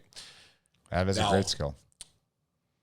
I now think of it kind of like holistically of like, if you're an actor, you should learn, you know, like I took a directing class in college for theater at least, but I think of it as like an overall you know, like, like I mentioned the influencers before, like making TikTok sketches. It's like all those boundaries are eventually blurred. You know what I mean? Like when you're making content, it's like, you can act, you can write, you can direct. It's just you have to be able to get together with people and figure something out. It's essentially all just like problem solving. You know, like there's questions of like, what are we going to do? Where are we going to stand? Where should the camera be? You're all answering those collectively, and it doesn't need to be like in the most professional settings. Obviously, it's all compartmentalized, but I do think it's great to have an understanding of like first and foremost storytelling. Yep. You know.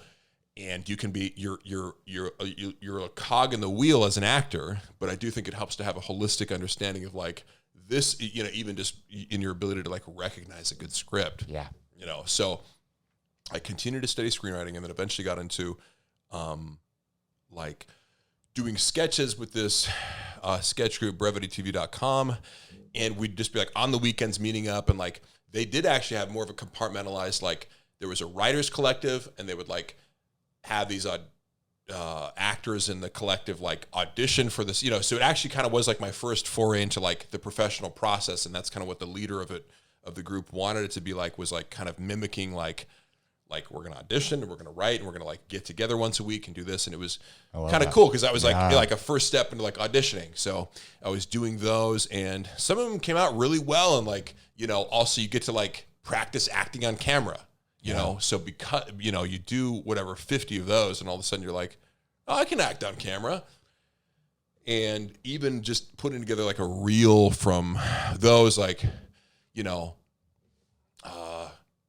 let's see, I got like the first movie I got was a Jamie Kennedy vehicle called The Hungover Games. So he's the OG to me.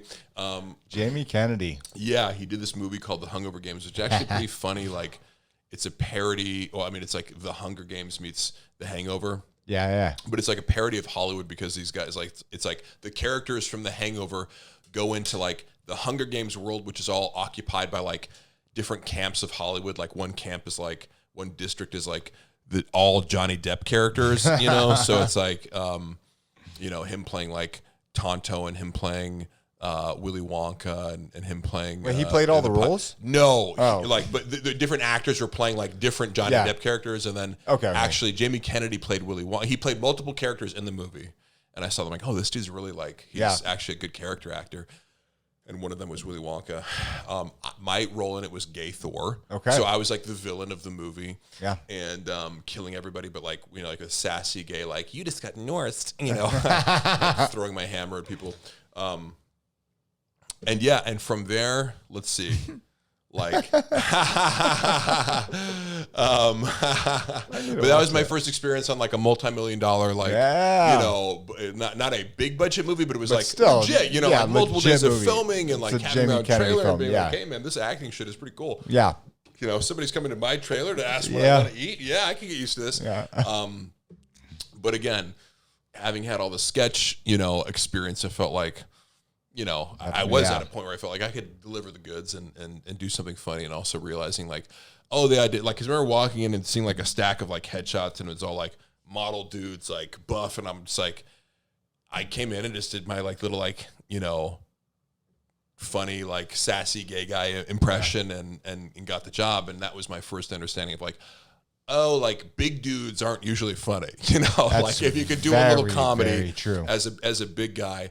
I know that's kind of my niche, and that has continued, to some of the commercial work I've done recently. Like I'm on a CDW commercial now, and it's like, I remember seeing like in the audition room, like it's basically like an American Gladiator joke, like where I'm like guarding the coffee in like an office, Okay. And it's like, like they set up this like obstacle course, and this guy's trying to get coffee, and I like hit him in the face, like with, one of those like sticks with pads, and I'm like, you're in for a brude awakening, bop, But I remember going to the audition and seeing like it's all like these fitness influencers I know, like, this dude like Cali Muscles, super buff, and like Cali Muscles. Yeah, exactly. I remember seeing him there. I'm like, oh shit, like he's gonna get it, But you just kind of realize it's like, okay, yes, you can be buff. Not a lot of those guys have great comedy chops, so the actual acting that I've done in my life has, informed the fact that like, if you need a guy who's over 6'2" with long hair who can do comedy, there's not like an infinite supply of us, which helps it. You know what I mean? No. So I guess that has just, it's a lesson in kind of like, people have told me to cut my hair and dye my hair and don't be as, but it's like ultimately I'm okay with where I'm at in this little field of like, if you need this guy, I can be that guy. Yeah. And that also feels like it's integrated with my sense of self. And along the way, some other stuff that I've been in was like, 50 Cent had a sketch comedy show on BET called 50 Central, and I was like the token white guy on it. But it's because like I can do characters, I did like a Caitlyn Jenner impression for my, it was right around the time when you remember that Fire Festival thing was happening, and like they're like 50 likes you, he wants you to see like a reel of your most current stuff. So I'm like, what can I do that's gonna like that 50's gonna think is funny? And I was like, oh my God, Ja Rule was like the organizer of this Fire Festival thing. I'm like, I'm going to make a video full of like celebrity impressions, like complaining about Ja Rule, So I did like, Brad Pitt, Mark Wahlberg, Caitlyn Jenner, Russell Brand, like these different little impressions that I do that, are all like focused on the theme of it. I love making like audition reels if it's like a character, like it's like a sketch show. Like, they're all connected somehow. Like this one leads into that one, leads into that one. So, got on a show at 50 Cent. How was that? That was really cool because like, he's just, it was my first experience being like, hey man, we need you like for 4 months of filming. Wow. And I got to see like, as a full-time job, like acting's great. I can handle that. You know what I mean? Like where you talk about like, oh, this is a job, but like I'm looking at the clock every 5 minutes and passing time. It was like, I was up for that challenge. I got to see like, if that was my job every day, it's still a lot because you have to memorize like a new sketch every day and rehearse and, How the fuck do you do that? It was, it was a pretty intense schedule. Now, how do you memorize shit like that? Good question. I think I just break it into discrete chunks and you kind of like, rather than being like, I'm memorizing this whole thing, it's like, do this, do this, do this, do this. You have that, do this and that, do this and that. You're kind of like slowly expanding. But you got to do it in a week. You got to memorize that while you got the other thing. Well, just like, think about it there's like a few pages a day, and that's nothing compared to like a soap opera actor is like, you're doing an episode tomorrow.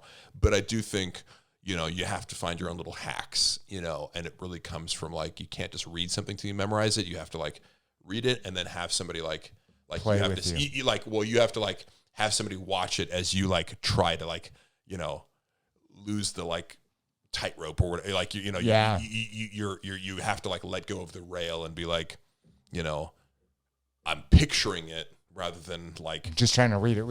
Yeah. You can't read something. And also, it's like it's not actually a full page because they're like it's like less word. I would say that's like the least of my concerns is memorizing something. Although some people that always trip me out though. You can't you know, if you were bad at memorizing, you probably couldn't be an actor. Yeah. You know? And I would just say this, it was really cool interacting with 50 Cent because he's like hilarious and he has so many great stories. Like you'd get one-on-one with him and he'd tell you about like, you know, what it was like. He just like, think about the amount of stories that 50 Cent has. Bro, you know that's what I'm like saying. Like getting a few minutes alone with him. Crazy. He's just a really like down to earth dude. You know, I remember like one time we shot this, like one of the sketches was like Black Spider-Man, like Mary Jane gets saved by Spider-Man and like he's like hanging upside down and she pulls his mask down and sees that he's black and he's like, ooh, like, I don't, and he's like, what? Like, cause I'm black, you know? And she's like, I was just expecting something different, you know? So it was a really funny, like play on like, you know, race in this sketch. And the button is like, I come in as like a daredevil and like say some joke about like not being able to see race or something like that, you know? But they had these like costumes and like my costume had muscles in it. And I remember like me and like 50 both came out of the elevator like at the same time, like in our little, like he's in a Spider-Man outfit and I'm in a Daredevil outfit. And he's like, why the fuck did you get muscles? And I didn't, you know, but just shit like that where like, and again, I'm like, I just have this image in my head of like 50 Cent hanging upside down from a fucking like crane in Brooklyn in an alleyway in like the middle of the night, like, and it's like 85 degrees, like steamy hot. Oh, you guys were in New York filming? Yeah. So, but he was just a champ about everything. You know what I mean? Like, it's like you're throwing yourself into this world of like doing comedy, like sketches, like doing different characters. And like, he was super open to like I remember this one sketch that was like not written in his voice, but he was like, oh, I want to do this role. It was like some like sexual harassment, like office thing where like the video isn't working and like the sexual harassment like instructor person is hot and she's like, okay, I'm just gonna like describe this scenario, and then like me and him are like getting into it, like, could you like tell us more about what this, you know, like were her boobs big, or are we talking about like C cups, or, you know, just kind of like perving on like what the scenario is that, you know, this woman. And so you would flow with 50 Cent. Yeah. And so like he would like, you could tell like some of the lines were just like, man, like it was written for like a nerdy white guy, and 50 Cent saying it's just not gonna. So I'm like, I got to like, hey, what about like this like alt line?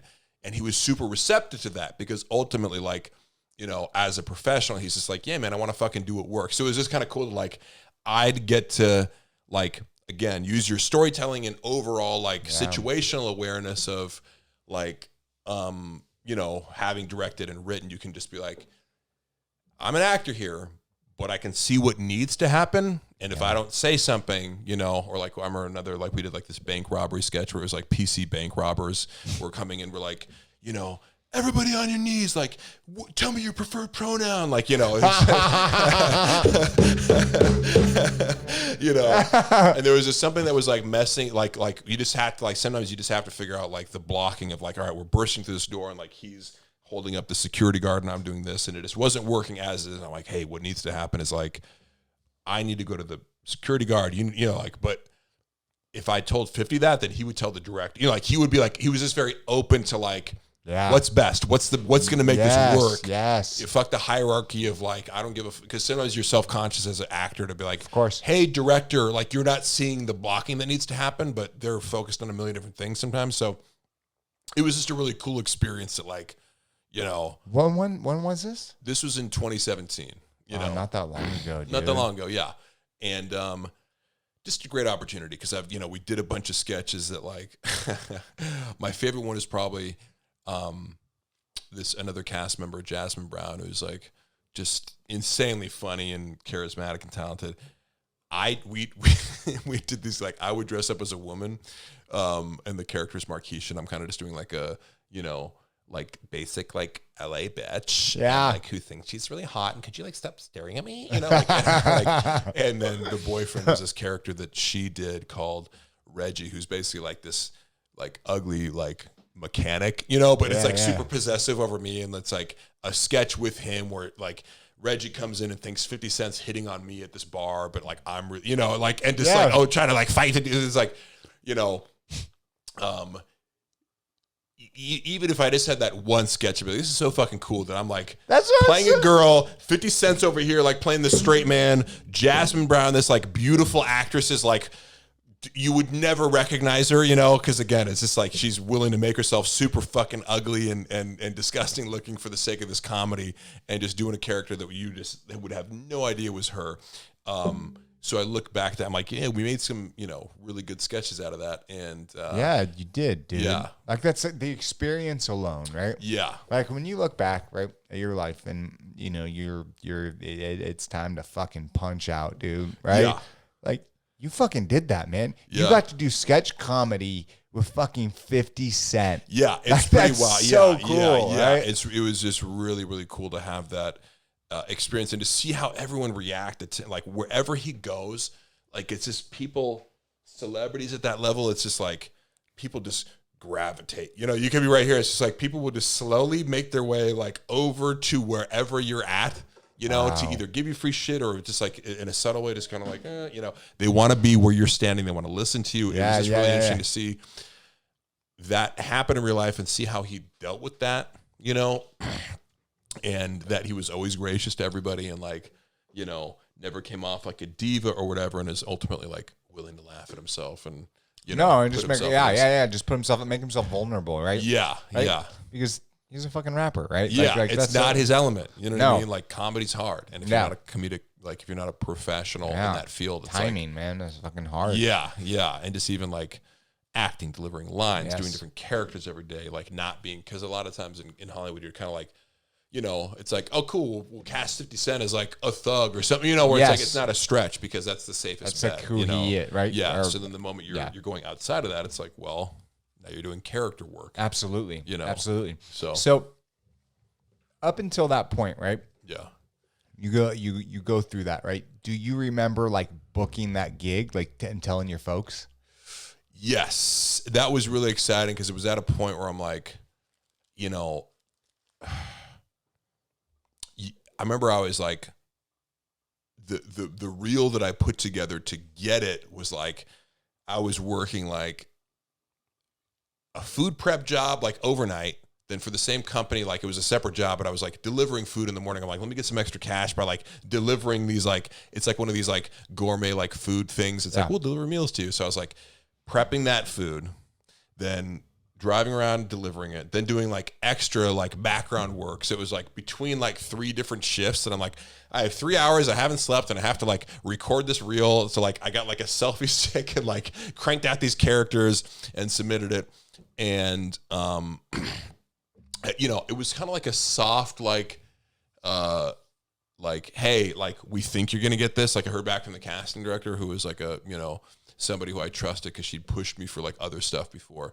And actually it was, you know, it was a contrast to like, she had pushed me. They were doing a remake in 2012 of In Living Color. Okay. And like, you know, they needed like, you need like a white utility player, right? Yeah. Like, so at the time it was like Mitt Romney, Mark Wahlberg, Matt Damon. Like I was doing all these different characters that were like, you kind of need these, like this circle of people. And I'm like, I know I can do that. And I really like, I put together some great reels and thought I was going to get it.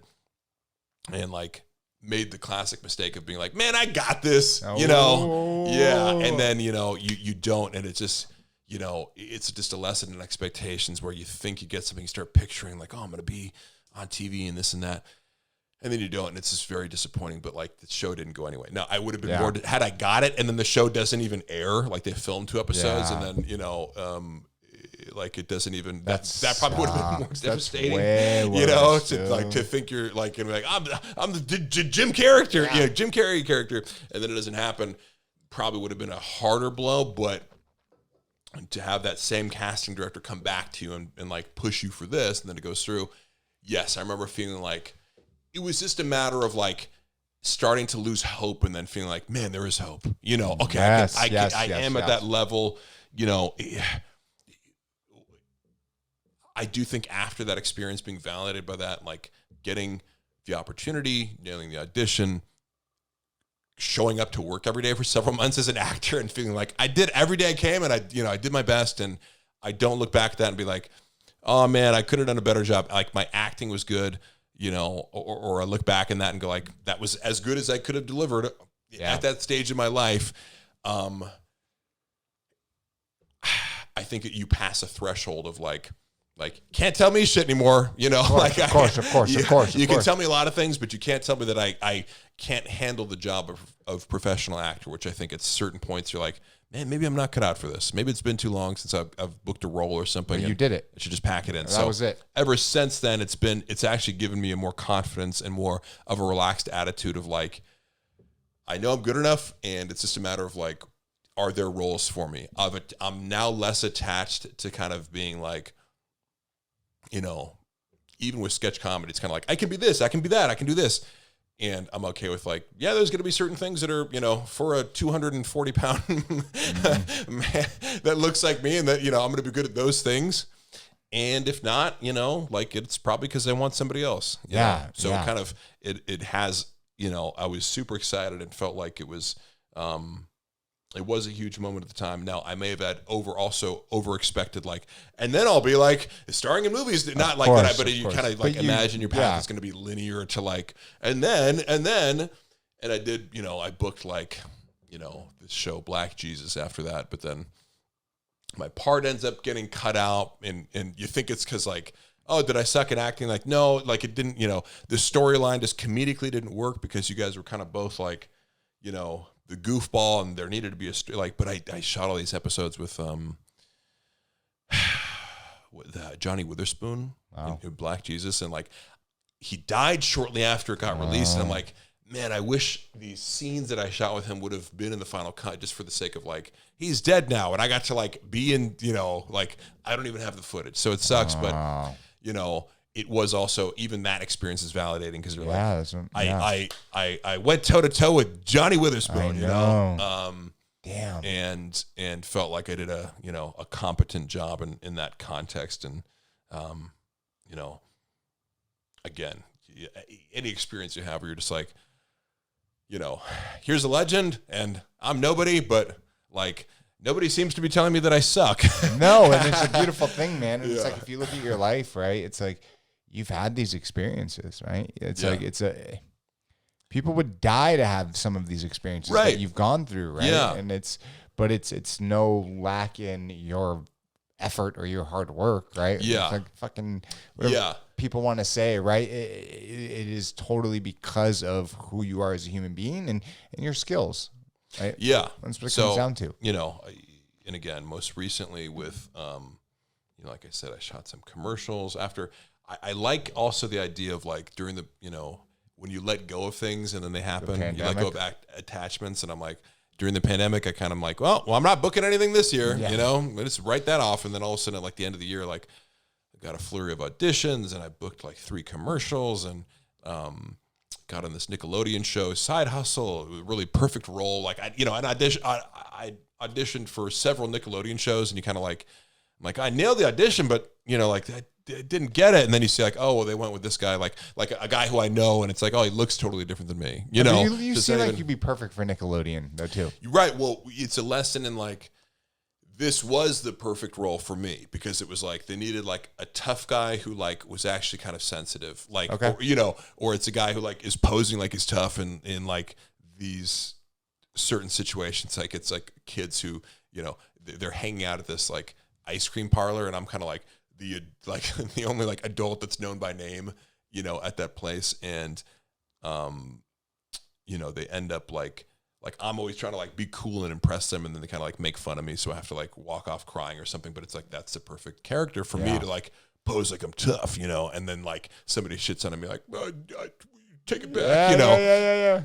It's, you know, it's perfect for me physically to like set up and then like be like fake tough and then sensitive and whatever. So in other words, I'm now okay with like, yeah, I didn't get those other 5 auditions. I just wouldn't have been right for. So that's another thing, like I think in life where it's like you wanted something, but you actually in your head you were a fit for it. Yeah, but it wouldn't have been right, and something else better did come along where you really are a good fit. So what's going on with that show? They just wrapped up the first season. I think it did really well, and hopefully season number 2. More episodes for me. That would be awesome, man. Yeah, but it was just, you know, again, just a really cool experience. Even if it ends just at that, to come on and do a sitcom and be a part of something that seems to be really well received, and just get that, you know, be a part of. It was the first time I was on a like, you know, multicam sitcom kind of thing where you get to come in and really deliver these like, you know, they're jokes. You know, you got to come in and fucking deliver deliver the lines. It's more like theater, actually. You know what I mean? Where you kind of like, you hit the blocking and you do the lines and you wait for the laughter and you come in and is there an audience or is there a laugh track? No, it's a laugh track. You know, sometimes I'm like, hey, could you wait like 2 seconds after they deliver the like? There is this like technical element to sitcom acting where you have like the timing of it. You come in like you wait for the laughter of even just you entering sometimes. So do they have the laughter out loud, or is it played after? They put it in after. Okay. You know what they do though? Because like it sounds kind of weird when it's happening, but like the producers will kind of laugh. They'll be like, ha ha ha ha ha, like to mimic the length of time that they're going to put the laugh track in. Oh, right? Shit. And so I think some shows are filmed in front of a live studio audience, but this one is not. And they just like, you'll hear from like, off, ha ha ha ha ha, like after a joke, right?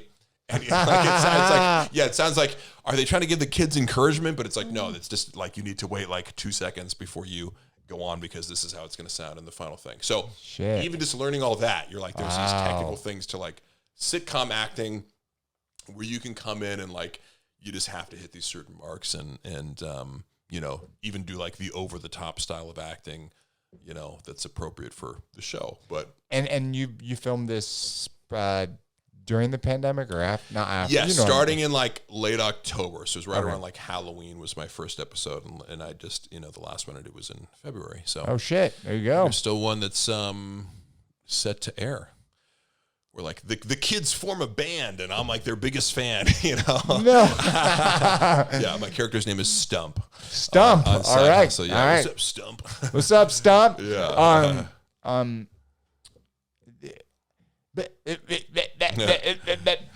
To kind of like wrap this up, right? Yeah. Or like kind of like bring a closing. How the fuck, right? How the fuck did you team up with Chappelle and Schaub and those dudes, right? Well, I initially met Chappelle because my car broke down in 2019. Our mutual friend Todd was like, I'm going to lend you my car for the month. Shout out Todd Dorm. Damn. And Chappelle needed a ride to a gig. And so, or really like he needed the car. I went to Chappelle's house. We went back to my house. He took the car and came back like to my house. Like, you know, we did that sort of thing because like the gig was like an Oxnard. So we just hit it off immediately. Actually, for some reason, I thought it was going to be an Indian dude. He didn't tell me anything about it. I'm like, like it just sounded like, for some reason, I'm like, oh, Chappelle this is going to be that sounds Indian. I get it. Yeah. He just said Chappelle. For some reason, that sounded Indian. Chappelle. To me. But I was like, yeah, my name is Chappelle Lakshmanarian. Yes, you know? yes.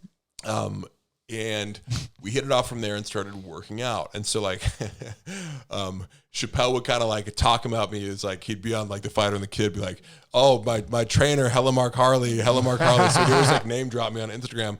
And they'd like go to my Instagram page and like make fun of my pics, you know, but again, like I'm already kind of joking anyway. So it's, you know, funny to see like when you don't know me and you stumble across my page, like what's your interpretation of, you know, what I'm putting out there versus when you actually know me and know my style of humor, you know, what are you going to see?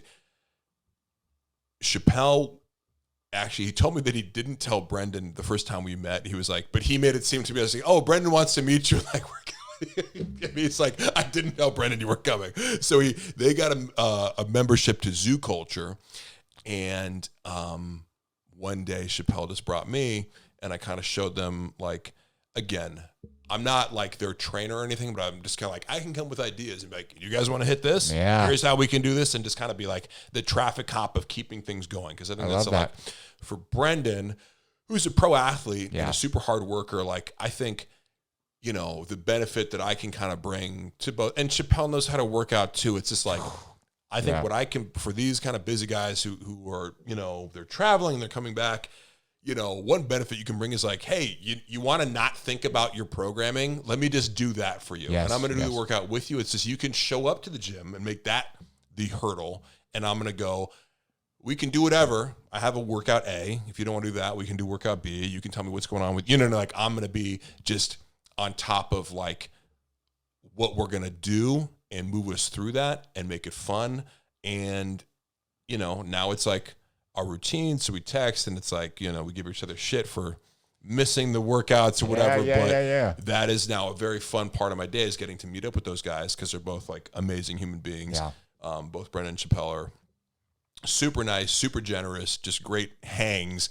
And zoo culture is also just an amazing environment. Where is that? Like, it's in Woodland Hills, you know. So I'm in Sherman Oaks. It's close by Brendan, but it's far from Chappelle. But we go there because it's like, yeah, you see these great people every day. It really is like different than a commercial gym where you kind of go, and especially with COVID, wearing the mask and stuff in a commercial gym, zoo culture is like being sued for. I don't think they're gonna like be sued successfully, but there was a big controversy because they did not make a mask mandate in the gym during COVID. But I'd say that, you know, hey, it doesn't matter. June 15th, that shit's getting thrown out the window. Right. Yeah, exactly. So, and the proof was in the pudding of like, nobody got COVID from zoo. You know, like there wasn't an outbreak there or whatever, because I tend to think like, well, if you have a disease, you're probably not like, and if you're feeling like shit, you're probably not going to come and work out in the gym anyway. So ended up, you know, being totally fine. But the type of person that goes to seek out zoo culture, you know, because it is kind of this like influencer mecca now. But you meet really interesting, really friendly people there who are all like serious about working out. And there's just a general, like, you go there at 8 a.m., like people are fucking pumped to be there. They're friendly. They're talking to you. There's just a generally like more of a tight knit, as much as it, you would think almost the opposite of like, oh, it's going to be like really douchey and people are filming themselves and like more self-interested. It actually is the opposite in the sense of like, there's more external focus. There's more like, Mark, what's up? Hey, you know, Steve, I see you. Like, you see the same people every day. There's a sense of community. Yeah. See, it's a great way to start the day. Yeah. So that's awesome, man. That's awesome. I never got that from any gym, like a 24. Neither have I. You never, like, right? It's just, it's so rare. You go in, I could go the entire, like when somebody does come up and talk to me, you're almost like, whoa, what are you like? Like now, but now that I am like, you know, I think people come up to me in the gym more just because I'm, you know, I look like I lift more. Yeah. So just a little bit. Whereas, you know what I mean? Like, I know it's like, oh, you're coming up to you. I may not know anything about training, but like you're coming up to me because like, I want to look like you or something. Yes. Somebody did that to me a few weeks ago, and it was almost like, I'm like, you know, you're like, are you going to tell me to like put my mask up over my nose or something? Yeah. Like it catches you off guard because you're so not used to it. And especially with COVID, like there's even more separation and kind of like lack of community and people doing their own thing. And you know, I've never been to a zoo like zoo or a gym like zoo culture. I've never been to a zoo like zoo culture. I've never quite been to a zoo. I've never been to a zoo. Animals are all humans.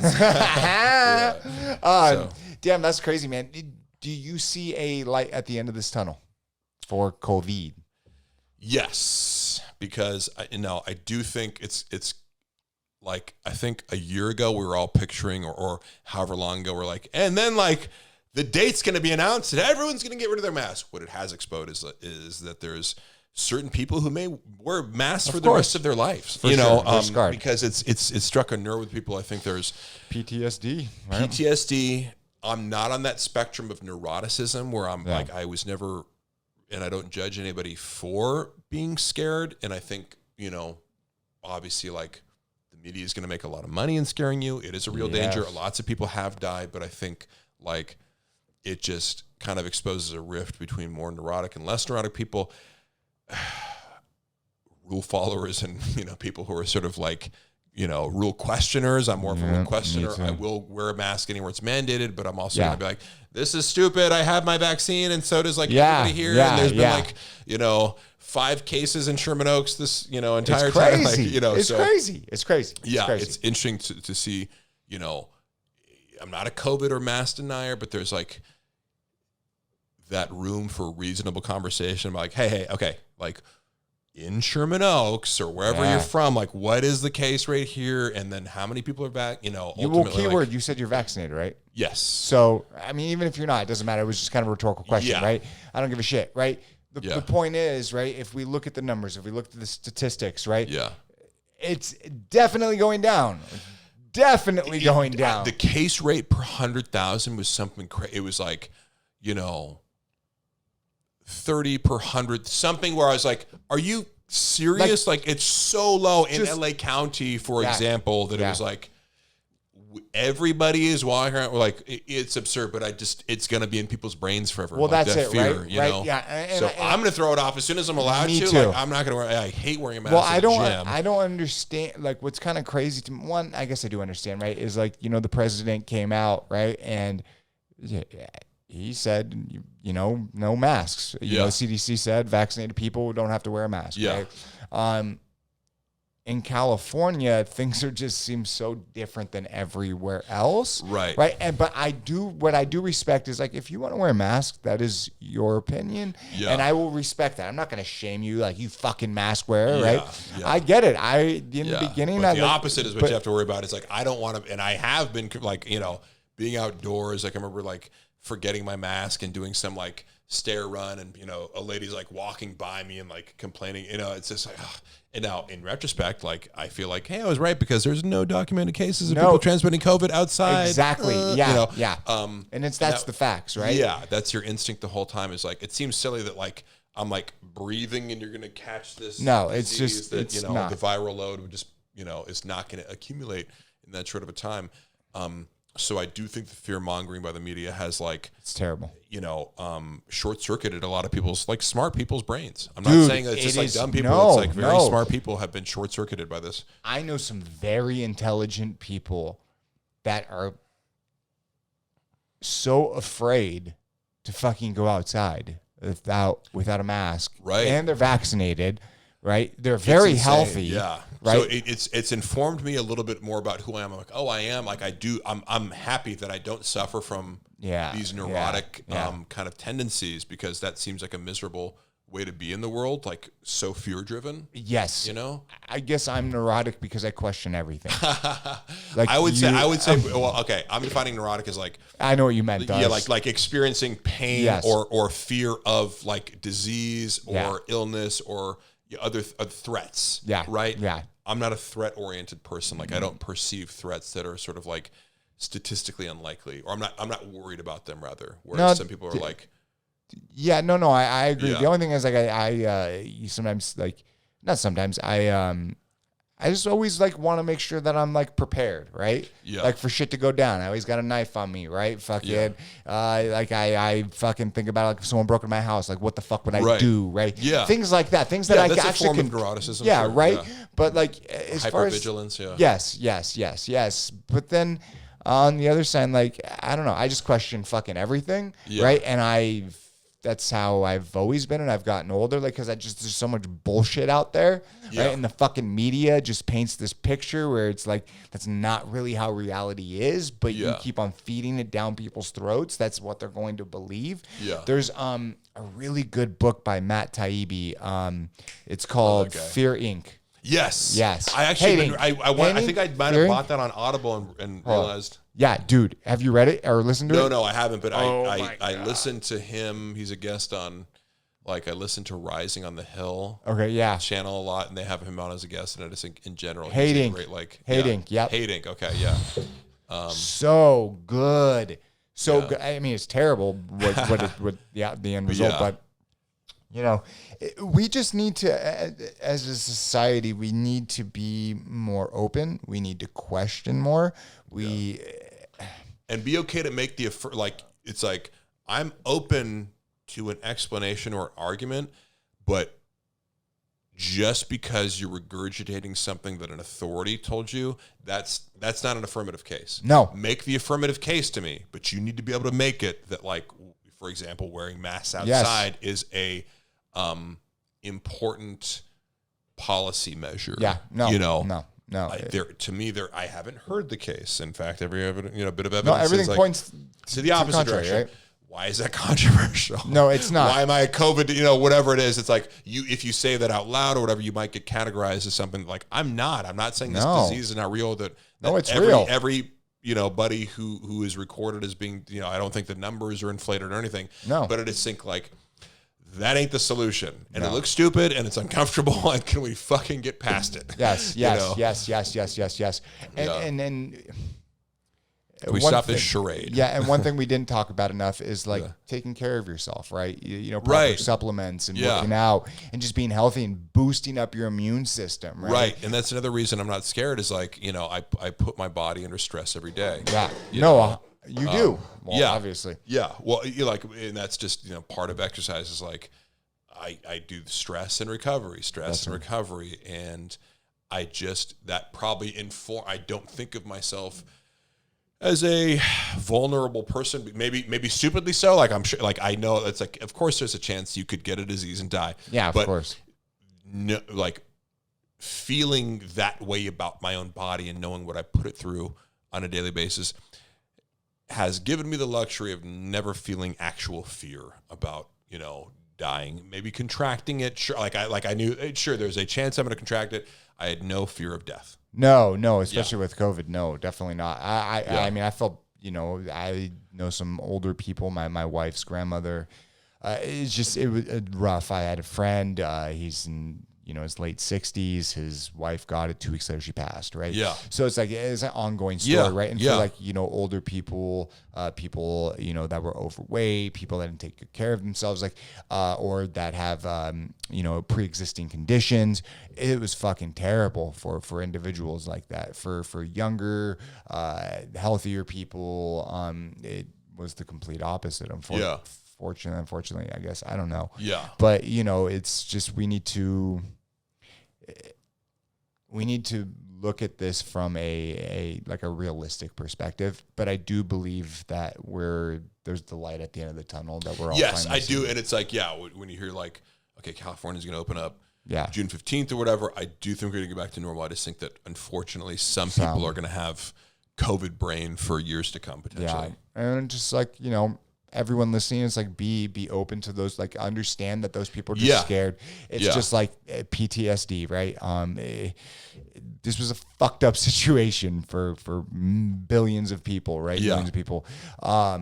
So it's like, and to be scared too is like, it's hard to argue somebody out of being scared. No, you can't. If you're scared and you feel like this is what you need to do, or you don't want to leave your house,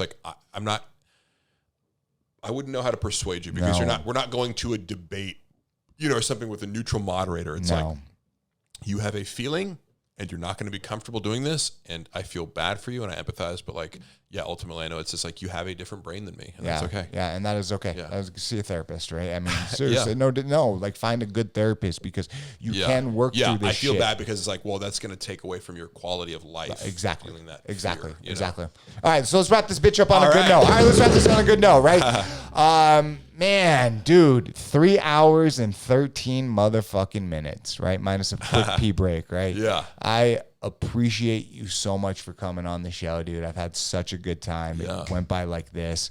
For people listening, where can they find some of your shit? You can find me on IG at Hella Mark Harley. I also, let's see here.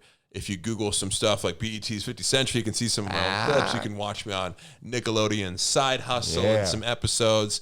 I'm out there doing my thing. You can watch me, if you go to Chappelle Lacey's It's Managed podcast. It's another podcast I'm on, and I'm going to start my own hopefully pretty soon this summer. It's some ideas are brewing, and I'm looking forward to launching, my own podcast and having conversations like this with people I like. So that's what it's all about, man. Yeah. That's what I'm, brother. Yeah. Thank you. Of course. All right. And we're out. Boom, motherfucker. Bring it in, baby. Good shit.